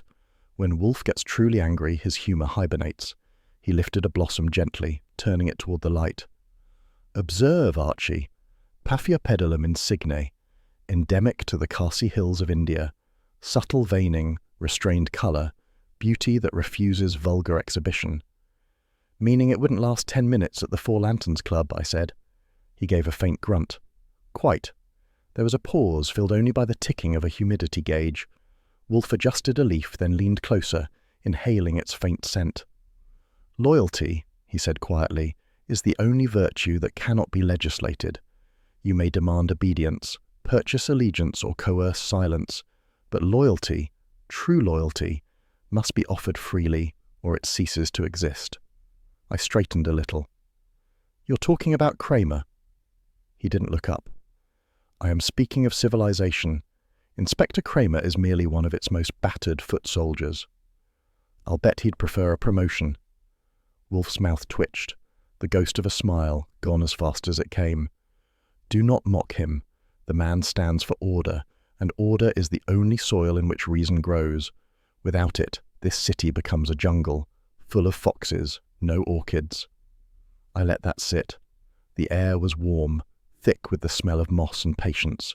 He moved from one bench to another, massive body gliding with surprising grace, as though his bulk had made a private truce with gravity. His hands, usually curled in disapproval of most human endeavours, now moved like music over petals. I said, You know, if you handled people the way you handle flowers, they'd all bloom for you. He raised an eyebrow. Nonsense. People resent cultivation. They mistake pruning for persecution. Some of them mistake it for murder. Only the guilty, he said dryly. That earned him my grin. The tension eased, just a notch. A few minutes later, the door at the far end opened without sound, and Fritz appeared, moving with the kind of deference usually reserved for royalty and wolves at rest. He carried a silver tray, a coffee pot, 2 cups, and a plate of lemon tarts dusted with powdered sugar. Your refreshment, sir, Fritz murmured. Thank you, Fritz, Wolfe said. Set it there. Fritz withdrew as silently as he'd come. The smell of lemon and sugar floated into the humid air like a peace offering. I said, You realize that's the first smile your orchids have earned all week. He looked at the tarts, then at me. You persist in irreverence. It's a reflex, I said. Keeps me from weeping over innocent inspectors and assassinated lobbyists. He sighed and reached for a tart. Sit, Archie. I found a stool near the misting system. Wolfe poured coffee with the ceremony of a man officiating at a small but meaningful sacrament. We drank in silence. The heat made the coffee taste stronger, more final. Wolfe stared at the orchid again, then said, "You may find this fanciful, but the fragility of beauty is what sustains it. These blossoms last a season. Their perfection lies precisely in their mortality." "That's poetic," I said. "Next you'll be writing sonnets." "Pfui, I merely observe." He took another sip. "Contrast that, if you will, with our civic rot, the corruption that reproduces endlessly, like mould on bread. It persists not because it is strong, but because it lacks the grace to die." I let out a low whistle.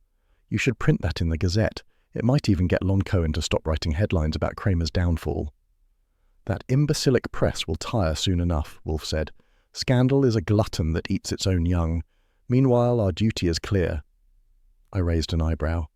"Our duty?" He turned toward me. "To restore balance. The law cannot correct itself while it feeds upon its honest servants. We will save Cramer, not for him, but for the order he represents." That hit me harder than I'd expected. For Wolfe, that was the equivalent of a crusade. I tried to lighten it. "I'll get the armour polished." He glanced at me, eyes cool but not unkind. "Archie, there are few men for whom I would risk the irritation of self-sacrifice. Do not make me regret including you." "Noted," I said. "I'll keep my heroism quiet." He set his cup down, the china making a small, deliberate sound against the metal tray. "You may also note that this respite ends at dinner. Afterward I shall require Saul's report and your notes from Stebbins. We will collate," I nodded. "Dinner at 8, collate at 9, salvation by 10. He frowned slightly. Sarcasm is unbecoming. "It's the only suit I can afford." He ignored that. "Archie, you must understand, emotion is not my métier. Yet this case disturbs me, not because Cramer is imperiled, but because justice itself is mocked." That was as close as Wolfe got to anger. His fingers tightened slightly around the coffee cup, then relaxed. "You've got that look again," I said, "like you're about to quote Marcus Aurelius." He gave a slow nod. Marcus would have approved of Inspector Cramer. "Sure, except for the cigars." We sat in companionable quiet for a while. The orchids swayed faintly under the fans, leaves trembling like they'd overheard secrets. I've seen Wolfe furious, triumphant, despondent, and even amused, but I'd rarely seen him reverent. That's the word for it, reverent, not toward the flowers, but toward something invisible between the petals and the principle. Finally, he spoke again. "Do you know why I cultivate orchids, Archie?" "Because they don't interrupt you." He smiled, faint but genuine. "Partly, but mostly because they remind me that perfection is possible, even if fleeting.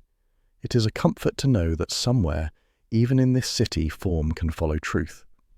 "That's swell," I said. "I'll make sure to tell that to the next mug who pulls a gun on me." His eyes softened, which for Wolfe is the same as a bear hugging you. "You may mock, but I rely on your resilience as I rely on Fritz's punctuality." "Which means if I'm late, you'll starve." "Precisely." He pushed the tray toward me. "Take one." I bit into a lemon tart, and the sugar hit like a promise the world hadn't entirely broken. Wolfe stood, stretching the stiffness from his shoulders, and looked over his domain. "Enough reflection," he said. "We have been indulgent." I wiped my fingers. "What's the next move?" He gazed at the orchids one last time. "We proceed," he said, "with clarity, with patience, and with loyalty, the last commodity not yet stolen by politics." He turned toward the elevator, heavy steps measured, deliberate. The light caught the edge of his profile, massive, serene, unyielding. I followed, closing the glass door behind us. Inside, the orchids gleamed under their lamps, a whole forest of fragile witnesses. They didn't talk, but if they had, I think they'd have testified in Wolfe's favour. If Lon Cohen ever gets knighted, it'll be for services to gossip and crimes against deadlines. At 10:30 the next morning, he came through with what he called a souvenir for your fat boss, which turned out to be a photostat of Eldon Varell's private ledger. The last surviving page was faint, the typewriter ribbon having given its life somewhere in 1948, but it was legible enough to show a pattern of payments, neat as an adding machine's conscience. The final entry read, J.W., retainer, consultation, 5,000. When I handed it to Wolfe, his eyebrows did a small but expressive dance. J.W., he murmured. That initial symmetry rarely lies. Sure, I said. Could be John Wilkes, Jimmy Walker, or Jane Husis. But I suppose you already have the perfect suspect. He glanced up. Judge Wilmer, retired, presided over the Lannery investigation, revered for his incorruptibility, a dubious credential in this city. Sounds like a swell guest for tea. Phooey, it will not be tea. That meant the brownstone was about to host one of Wolfe's little morality plays. Cast assembled, audience trapped, confession optional. I've seen him stage them before. Every chair a line of dialogue, every glare a lighting cue. By noon I had the office converted into something between a courtroom and a parlour act. Wolfe's chair dominated centre stage behind the desk, naturally. I placed Cramer's directly opposite, where the afternoon light would cut across his face like a police camera bulb. To Wolfe's right, a smaller chair for Mrs. Ward, close enough to feel the heat, not close enough to breathe the same air. Two more along the wall for the secondary players, and one at a polite but strategic angle near the door. The empty one. That was for J.W. At 12:55 I had the beer glasses frosted, Fritz warned, and the bell cord tested like a stage prop. Wolfe surveyed the setup with the kind of satisfaction usually reserved for generals and gluttons. Acceptable, he said. The geometry will suffice. Good, I said, because I haven't seen you rehearse this hard since Fritz oversalted the consommé. That earned me a glare seasoned with amusement. Your levity is misplaced, but tolerable. Call Mr. Cramer. I dialed headquarters, and after the usual obstacle course of sergeants and sighs, Cramer's voice came through, sounding like it had been filtered through gravel. What now, Goodwin? Invitation. Wolfe's brownstone, 4 o'clock. You, Mrs. Ward, and 1 or 2 others. He promises no traps, only clarification. I've heard that before. This time it's true. Bring your cigar. He's serving truth for dessert. He grunted. You tell him I'm not in the mood for games. I hung up. He'll come, I told Wolfe. Of course, Wolfe said. An honourable man cannot resist the chance to vindicate himself, especially when the world has mislabelled him. He glanced at the photostat again. A ledger. How simple, how damning. Mr. Varell recorded his sins as if posterity would pay interest. Posterity might. The DA certainly will. Indeed, and so will I. I spent the next few hours keeping the doorbell company, taking calls, and polishing Wolfe's script. He didn't dictate. He preferred to ruminate, pacing the rug's border like a bishop in retreat. At one point he muttered, The theatre of truth requires careful casting. I'll see if the union has rates, I said. By 3:50 the curtain was ready to rise. First through the door came Mrs. Ward, looking as cool as a snowflake in July. She wore a dove-grey suit and the kind of gloves that make honesty optional. Her smile was brittle enough to slice bread. Mr. Wolfe, she said sweetly, I do hope this isn't about that dreadful business again. It is, Wolfe said. Sit there, madam, if you please. She sat. Her eyes flicked to me, faintly reproachful, like I'd betrayed the Confederacy. At 4 precisely, Cramer arrived. He looked as if he'd shaved with a broken mirror and didn't like the result. The cigar in his mouth was unlit, which for him was equivalent to emotional nudity. Wolfe, he said, you said clarification, not ambush. Clarification, Wolfe repeated. Sit. Cramer sat, muttering something about subpoenas and ulcers.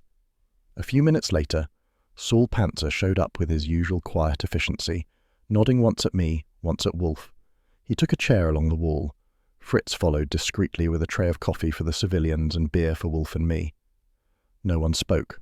Wolfe let the silence do the work. Wolfe began in that slow, rolling tone that made lies melt. Gentle persons, I have invited you here because a good man's name, Inspector Cramer's, has been sullied. The mechanism of his ruin was simple. a dead lobbyist, a misplaced revolver, and a ledger. Mrs. Ward stiffened slightly. Ledger? Indeed, Wolfe said. Mr. Goodwin. I handed him the photostat. He held it up delicately, as though displaying an exhibit in court.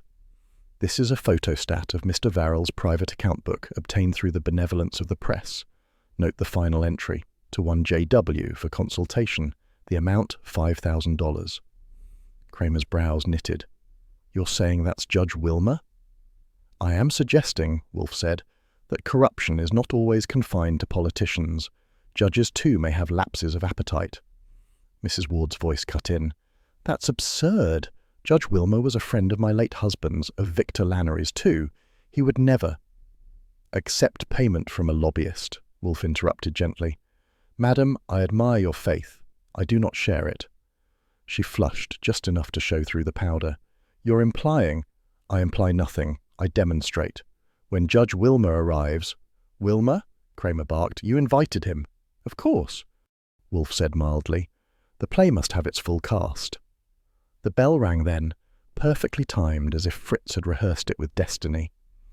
I opened the door to admit a tall man in his 60s, dignified in a navy overcoat, his expression carved in marble. Mr. Wolfe, he said curtly, you wish to see me. Thank you, Judge Wilmer. Sit, please. He did, barely concealing his irritation. I trust this is not another attempt to embroil me in scandal. My patience has limits. As does truth, Wolfe said. But I assure you, this interview will be brief. He gestured toward the photostat. This judge is a reproduction of Mr. Varrell's ledger. The entry beside your initials corresponds precisely with the date you rendered your verdict in the Lannery case. Do you dispute that? Wilmer's eyes narrowed. I do. My conscience is not for sale. Of course not, Wolfe said smoothly. Then you will explain why Mrs. Ward deposited a similar sum into your charitable foundation the following week. That landed like a rock through stained glass.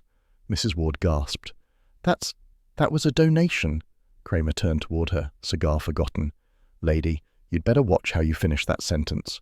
Wolfe raised a hand. Please, we are not in court, merely in pursuit of coherence. Wilmer's voice cracked with heat. This is outrageous. You have no proof. On the contrary, Wolfe said. Mr. Goodwin. I handed him a folded sheet. Lon Cohen's typed summary of the Foundation's public filings. Wolfe passed it across the desk. Your name, Judge, appears not as recipient but as trustee. The donation was credited to your personal account before being transferred. Sloppy bookkeeping, no doubt. Wilmer's hands trembled slightly. You can't know that. I do know it, Wolfe said.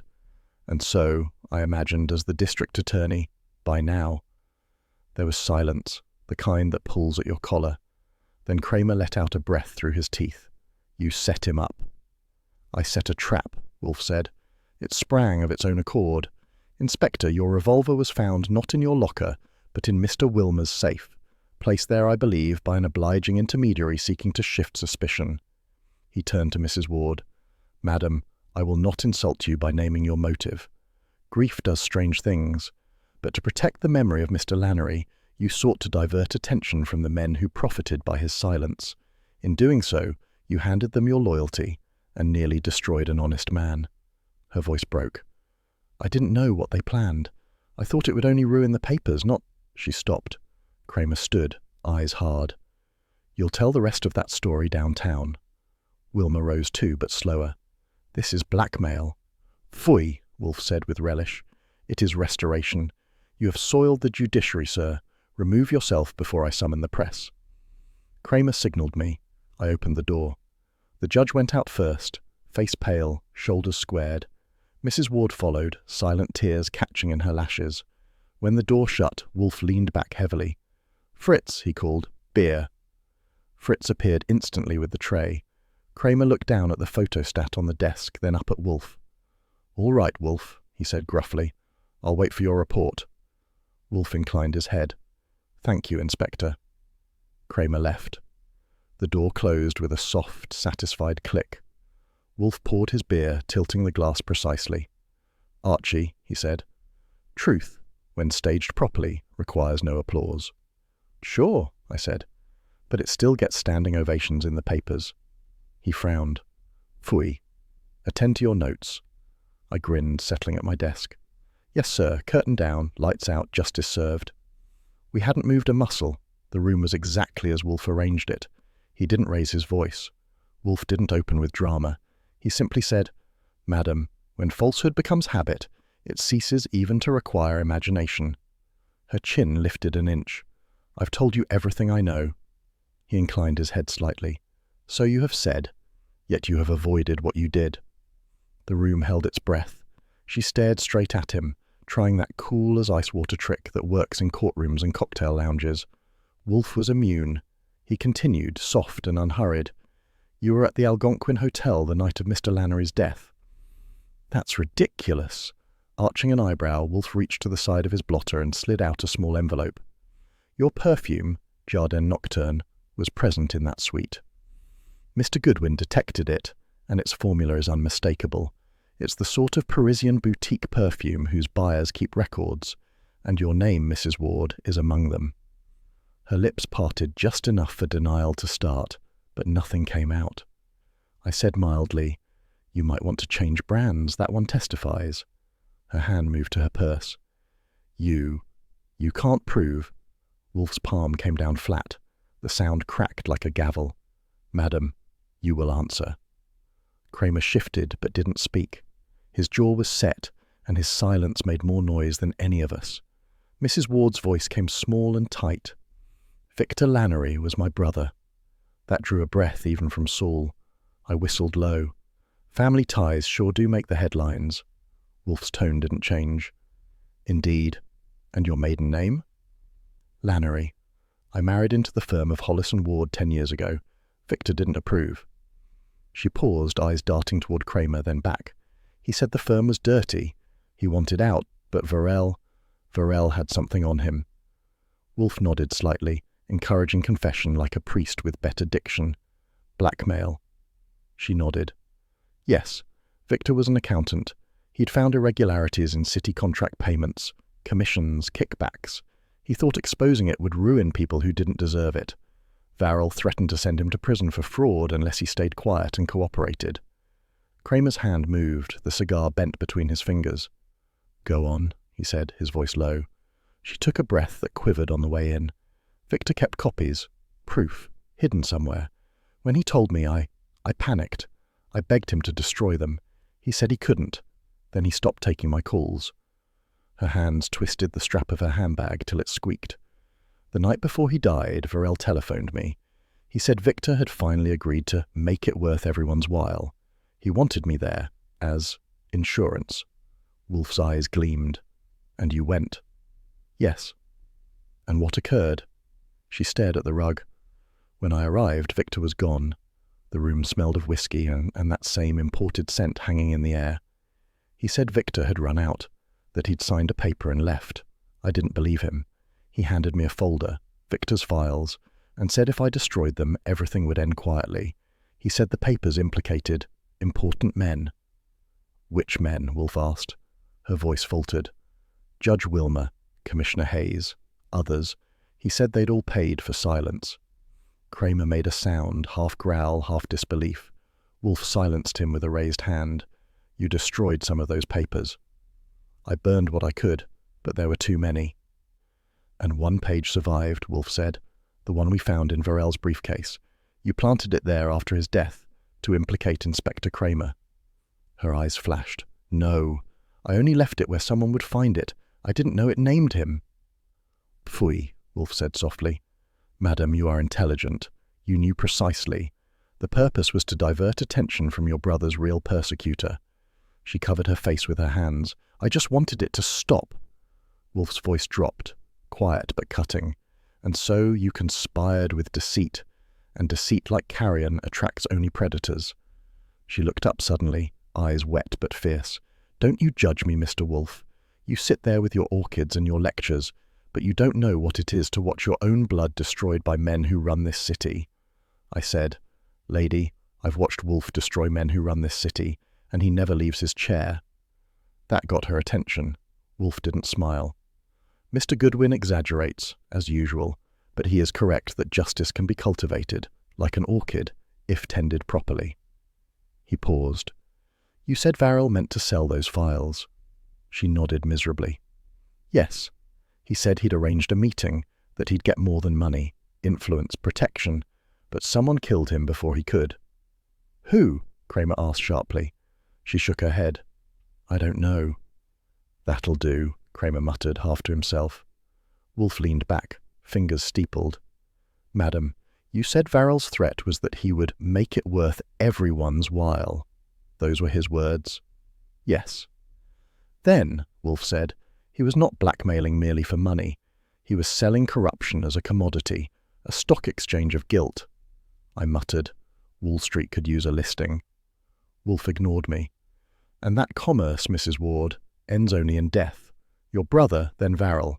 And had you succeeded in silencing the record, Inspector Cramer might have followed. Each payment buys a new corpse. The silence that followed had weight. Even the ticking clock hesitated. Mrs. Ward sagged back, drained. Then what happens to me? Cramer finally spoke, voice rough. You come with me. She turned to him, eyes pleading. Inspector, please. I didn't mean. He stood. Lady, I've been in this game 30 years. Meaning's a luxury. Consequences are cash. I couldn't help it. He's poetic when he's mad. Cramer shot me a look that would have curdled milk, then back to Wolfe. You satisfied? Wolfe drew a deep breath. Not entirely. There remains the matter of the remaining files. Mrs. Ward looked lost. I told you I burned them. Not all, Wolfe said. You kept something, a souvenir perhaps, or insurance. You would not entrust your safety solely to Ash. Her eyes flickered. That was enough. Wolfe continued, unhurried. You placed one envelope in your husband's safe at Hollis and Ward. You intended to use it if Judge Wilmer reneged on his promise to shield you. She swallowed. How do you know that? Wolfe gestured toward me. Mr. Goodwin is not entirely decorative. He observed your handbag was too light today, lighter than when you arrived yesterday. The difference was an envelope's weight. You disposed of it this morning. Her composure collapsed like wet plaster. All right, she cried. Yes, I gave it to Wilmer, to buy his help. He promised he'd clear Cramer if I gave him the rest of the papers. Cramer's fist came down on the armrest. That bastard. Sit down, Inspector, Wolfe said, with a sharpness that could cut granite. Anger will serve no one. Mr. Pantzer will see that Judge Wilmer receives no opportunity to destroy what remains. Mr. Goodwin will accompany him. Saul nodded, silent as always. Mrs. Ward's voice dropped to a whisper. Will I be arrested? Wolfe regarded her with something almost like pity. Madam, that is not my province, but if it were, I would recommend leniency. You have committed foolishness, not villainy. Cramer grunted. That's for the DA to decide. She rose slowly. Then, may I go? Wolfe rang for Fritz. Fritz, escort Mrs. Ward to a taxi. Fritz appeared in the doorway, silent efficiency in human form. She followed him out, head bowed. The door closed with a sigh. Cramer stayed standing, staring at the rug as if it owed him an apology. She's right about one thing, he said. This city's a racket from top to bottom. Wolfe reached for his beer. Nonsense. The city is an organism, diseased in places but still alive. Our task is to excise, not condemn. That's easy to say from behind a desk. I do my work where it is most effective, Wolfe said. You do yours in the streets. Between us, Inspector, we approximate a whole man. Cramer snorted. You and your Latin philosophy. Greek, actually, Wolfe murmured. Cramer looked at me. Does he ever shut up? Only during orchid hours. That got the smallest twitch of his mouth. Not a smile, but a ceasefire. All right, Wolfe, he said gruffly. I'll wait for your report. When the door closed behind him, Wolfe exhaled like a man dismissing civilization. I said, You handled that one like a concert pianist. Only difference is, you play people instead of keys. He frowned. Your similes are atrocious, but apt. Thank you. He gestured toward the bell cord. Beer, please. I pulled it.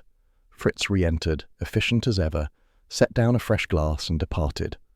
Wolfe poured carefully. Archie, I have often remarked that the commerce of corruption resembles the commerce of luxury goods.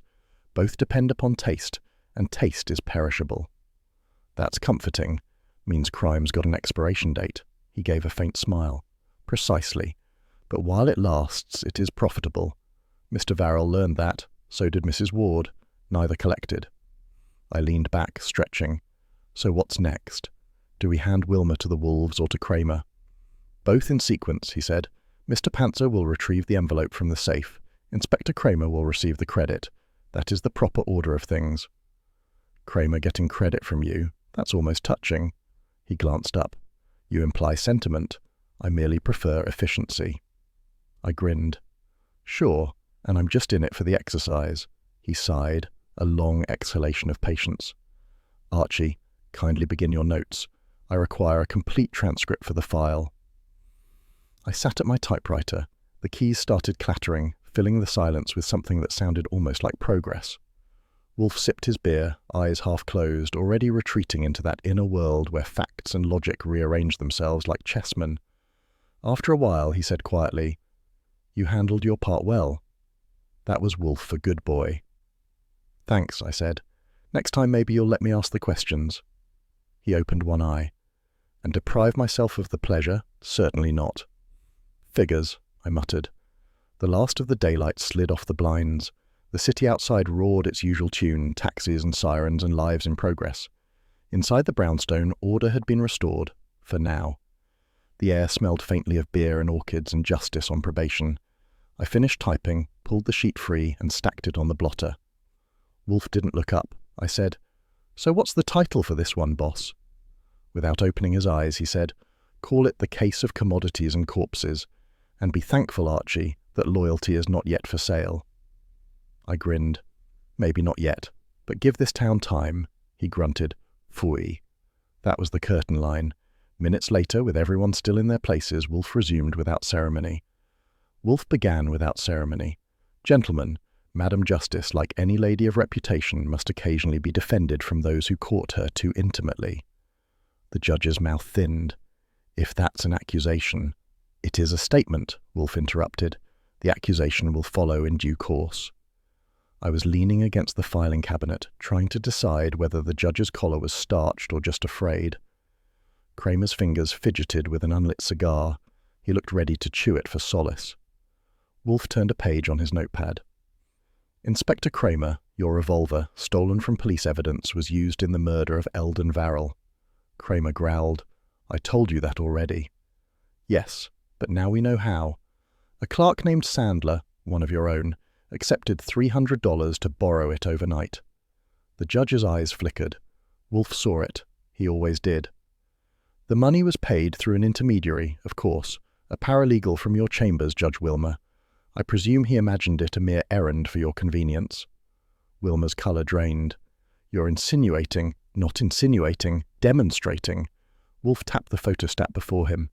This is a copy of Varrell's ledger. Observe the entry dated 3 weeks before his death. A payment listed as Consult JW. You claim that was a coincidental set of initials. The judge's lips tightened. And it is. You can't prove otherwise. I can, Wolfe said. Ink analysis. The entry was written with a newer nib and heavier hand. The same pen wrote the marginal note, all secured. Mr. Panther verified that you purchased that identical fountain pen model the day before the entry was made. Stationer's receipt. Cramer's jaw dropped a fraction. You mean? Yes. Wolfe's voice sharpened. Judge Wilmer forged that edition after Lannery's death to make it appear that Varrell had already implicated Inspector Cramer. That gave him both motive and camouflage. The judge laughed, a brittle, echoing sound. Preposterous. You're spinning fantasy. Do you expect anyone to believe I'd commit murder? Wolfe's tone didn't rise. It sank smooth and heavy. I expect you to believe that you have been found out. Saul shifted slightly, the human equivalent of a gavel drop. I said, If it helps, Your Honour, you're not the first respectable citizen to use a cop's gun for target practice. Quiet, Archie, Wolfe murmured, not taking his eyes from the judge. Mr. Varrell was a liability. He handled the payoffs, and when he threatened to sell the ledger, you silenced him. The same as you silenced Lannery, who discovered the original fraud. Wilmer barked a laugh that cracked in the middle. This is outrageous. You have no body of evidence, only words. Words, Wolfe said, are the foundation of your trade, sir. You have built verdicts on them. Now, They build yours. He lifted a second sheet. Your meeting with Mr. Cohen of the Gazette 2 nights ago was not as private as you assumed. Mr. Pantzer observed you passing a packet across the table. Cramer snapped his head toward Saul. What packet? Saul spoke softly. A manila envelope. Thick. After Wilmer left, Cohen opened it. Inside were photographs of the ledger pages, the forged ones, and a typed note suggesting they be printed to ensure justice for Inspector Cramer. I let out a low whistle. So that's how he meant to bury it, under headlines. Wolfe nodded. Precisely. The judge calculated that public sympathy for Inspector Cramer would redirect suspicion and close the case. A masterstroke of misdirection, save for one oversight. Wilmer swallowed. Which was? You underestimated Inc., Wolfe said. And me. The judge moved suddenly, stepping toward the desk. You can't prove who actually fired that gun. Any clerk could have. Wolfe's voice cut across him. Indeed. Sandler the clerk confessed this morning to Mr. Pantzer after being shown your personal letter of reference, dated the day after the theft. He will swear you promised promotion in exchange for silence. For a long moment, there was only the tick of the wall clock. Cramer's hand came down on his knee like a gavel. I'll be damned. No, Wolfe said mildly. He will. Wilmer sagged back against the globe, as though the world had tilted him off balance. You think you've destroyed me, he said hoarsely, but this city will always have another Wilmer, another Varrel. Undoubtedly, Wolfe replied, but for the moment, we are dealing with you. Cramer stood, slow and deliberate. Judge Wilmer, I'm placing you under arrest for conspiracy, obstruction, and 2 counts of murder. The judge tried to summon dignity. It came out like dust. You'll never make it stick. Cramer shoved his hands in his pockets. Maybe not, but I'm sure as hell going to try. Saul moved to the door, signaling the plainclothesman waiting in the hall. They entered quietly. Handcuffs gleamed once, briefly. The judge didn't struggle. When they led him out, he looked smaller, a man shrinking into his own shadow. The door closed. For a while, none of us spoke. The sound of traffic from 35th Street floated faintly through the curtains. Horns, brakes, a city that didn't care who sat in cuffs or who sat in judgment. Cramer lit his cigar at last. His hands shook, but only slightly. He took a long drag.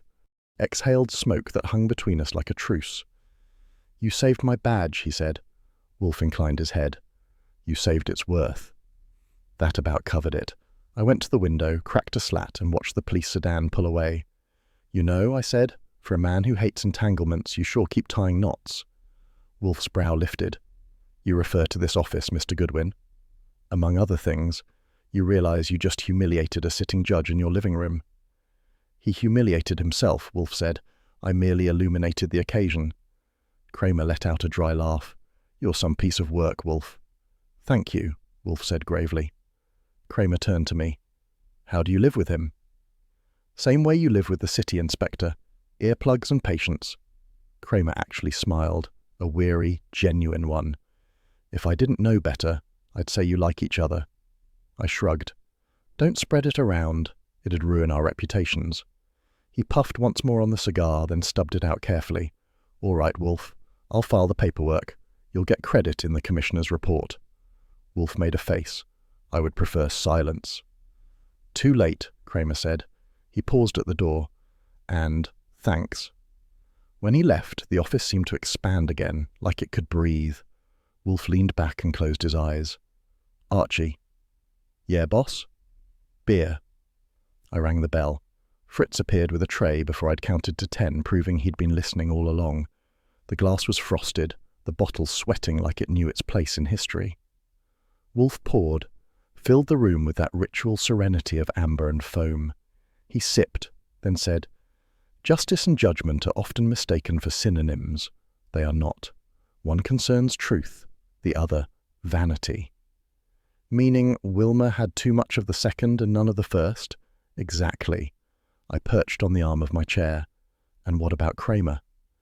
Inspector Cramer, Wolfe said, possesses a crude integrity that infuriates fools and comforts men like me. It is why I endure him. Or, you two should get matching cigars. He ignored me. Archie, ensure Mr. Cohen receives no statement from this office. He already has his story. Right. Judge fallen, cop redeemed, city saved. Same tune, new verse.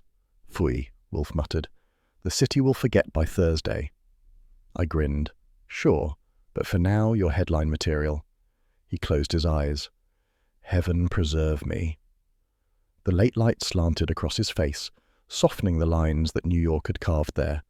I watched him a moment, thinking that maybe Mrs. Ward hadn't been entirely wrong. The city was a racket, but at least we had a referee who never left his chair. I gathered the notes and rolled a sheet into the typewriter. The keys clacked as the first sentence formed. Another case wrapped in carbon paper and irony. Wolfe sat silent, savouring his beer. When I finished, I said, "So what do I file this one under? Police redemption or judicial suicide?" He opened one eye. "File it under order restored." Catchy. It will do. Fritz reappeared at the door. "Dinner in 10 minutes, sir." "Thank you, Fritz," Wolfe said. I stretched. "Mind if I skip typing the post-mortem till after dessert?" "You may," Wolfe replied, "but not before the souffle collapses." "That's what I like about this job," I said. "We always serve justice a la mode." Wolfe sighed. "Archie, your levity is insufferable." "Yeah, but it keeps the beer cold." He closed his eyes again, signalling that conversation had ended. Court adjourned, orchids next on the docket. I switched off the desk lamp, letting the shadows reclaim the room. Outside, sirens faded into distance. Inside, only the faint clink of glass and Wolfe's satisfied exhale marked the end of another round. The man behind the curtain was gone, but the curtain, Manhattan itself, still swayed in the evening draught. Wolfe would tend his orchids. I'd type the last line. Somewhere down in the street, Cramer's cigar tip flared against the dark, a small, stubborn light that refused to go out. I smiled. "Good night, Inspector," I said to nobody in particular. Wolfe, without opening his eyes, murmured, "Good night, Archie." And that was that. Evening in the brownstone always smells like civilization trying to behave itself. Beer, paper, orchids, and Fritz's idea of comfort. The day's racket from West 35th Street had dimmed to a respectable hum, and the office lights made the room look less like a battlefield and more like a temple. Wolfe sat behind his desk, massive and motionless, except for the slow turn of a newspaper, folded with surgical precision. He cleared his throat once, a sound that could summon nations. "Mr. Goodwin, our friend Mr. Cohen demonstrates again that journalism is an impertinent necessity." I looked up from my typewriter. "He's the only man I know who can flay you and flatter you in the same paragraph." Wolfe adjusted his glasses and read aloud, every syllable like a verdict. "Judge falls, inspector cleared, Wolfe silent." He lowered the page. A masterpiece of paradox. Mr. Cohen manages to imply that my silence is news. I grinned. In this town, silence from you is a 4-alarm story. He ignored that, of course, returning to the paper as if the city's redemption depended on punctuation. The lamp threw a warm halo around him, catching the faint gleam on the beer glass beside the blotter. "The article is competent," he said finally. "It spares neither the dead nor the living." "That's Lon Cohen for you. He sharpens both sides of the pencil." The phone rang. Wolfe looked at it like it had barked at him. I picked up. "Nero Wolfe's residence, Goodwin speaking." A familiar gravel came through the wire. "Archie, put him on." I raised an eyebrow at Wolfe. "Your fan club president." He sighed. "Inspector Cramer, I presume." I handed it over. "Speak of the devil and he dials." Wolfe took the receiver between thumb and forefinger as though contamination were possible. "Good evening, Inspector." Cramer's tone was rough but low. "I just read the papers. Thought I'd better thank you before the department issues a statement pretending this never happened." "That would be prudent," Wolfe said. "Institutions dislike admitting infection." "I don't care what they admit," Cramer growled. "You kept my badge clean. I figured you ought to hear that from me." "Your gratitude is acknowledged." There was a pause. "Hell, Wolfe, can't you just say you're welcome like a human being?" "I can," Wolfe replied evenly, "but I see no need to imitate your idiom." I nearly choked on a laugh. Cramer snorted through the line. "You know, one of these days I'm going to send you a Christmas card just to make you squirm." "That would be an act of war," he chuckled, a weary sound like gravel settling. "All right. Before I hang up, you got any advice?" Wolfe's eyelids half lowered. "Guard your friends more fiercely than your files." Yeah, Cramer said quietly. I learnt that the hard way. Good night, Wolfe. Good night, Inspector. When the click came, Wolfe replaced the receiver with the care of a man disarming dynamite. Well, I said, that's about as close to sentimental as he'll ever get. Sentiment, Wolfe replied, is merely gratitude wearing rouge. Sure, I said, but it looks good on him. He eyed me. You are pleased? I'm breathing. That's usually my minimum requirement for pleasure. He exhaled through his nose. Phooey, you are irreverent. Comes with the job. You handle the brains, I handle morale. That earned me a glacial stare, which in Wolfian dialect means amusement. Fritz appeared in the doorway, crisp in his white jacket. Shall I bring the evening tray, sir? Wolfe nodded. Yes, 2 glasses. I raised an eyebrow. Double feature tonight? He gestured toward the phone. We have survived contagion. That merits acknowledgement. Fritz departed. The quiet that followed was comfortable, like well-worn slippers. Wolfe leaned back, gazing at nothing, and for once the mountain looked peaceful. I said, you know, it's funny. We dig through graft, blackmail, murder, and come out with one clean cop. Maybe civilization isn't doomed after all. Do not exaggerate, he said. Civilization is a garden, not a fortress. It requires constant weeding. Yeah, I said, and you're the man with the hoe. He scowled faintly. Your metaphors are offensive. Accurate, though. Fritz returned with a tray. 2 glasses, 2 chilled bottles, and a plate of cheese straws that smelled like patience rewarded. Wolfe poured with ritual grace, half foam, half amber.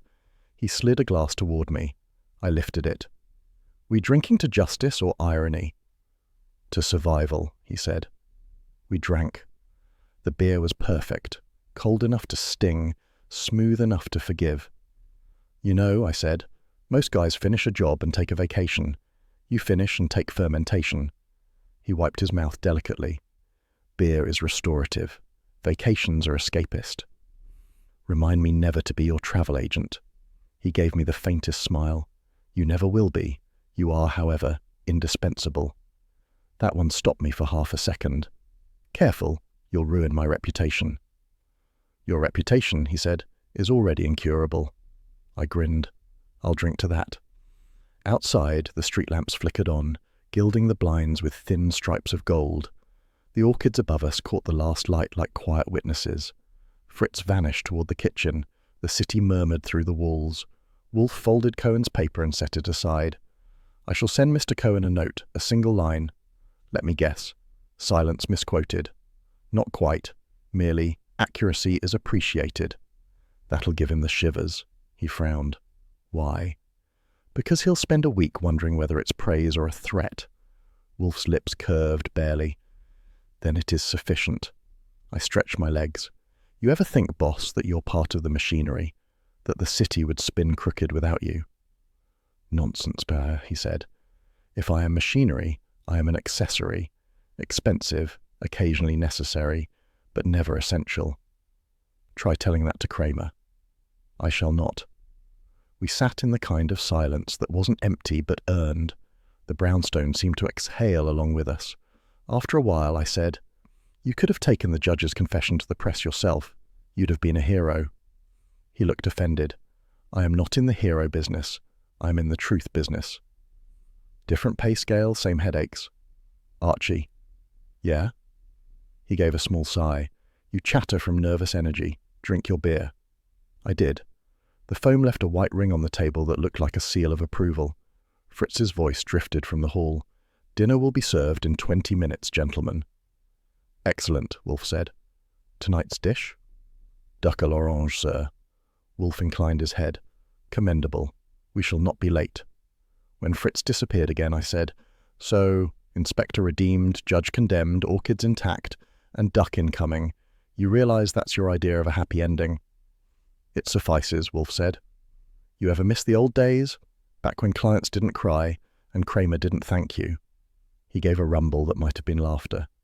If sentimentality ever overtakes me, Archie, you will have permission to shoot me. I'll keep the revolver polished. He looked up, eyes half amused, half tired. You already do. That was Wolfe's version of affection, and I wasn't fool enough to ruin it with words. I leaned back, letting the beer do its work. You know what I think? I rarely do, and seldom care. I think you like Cramer. He closed his eyes. Phooey. Come on, you do. You like that he fights you, keeps you honest.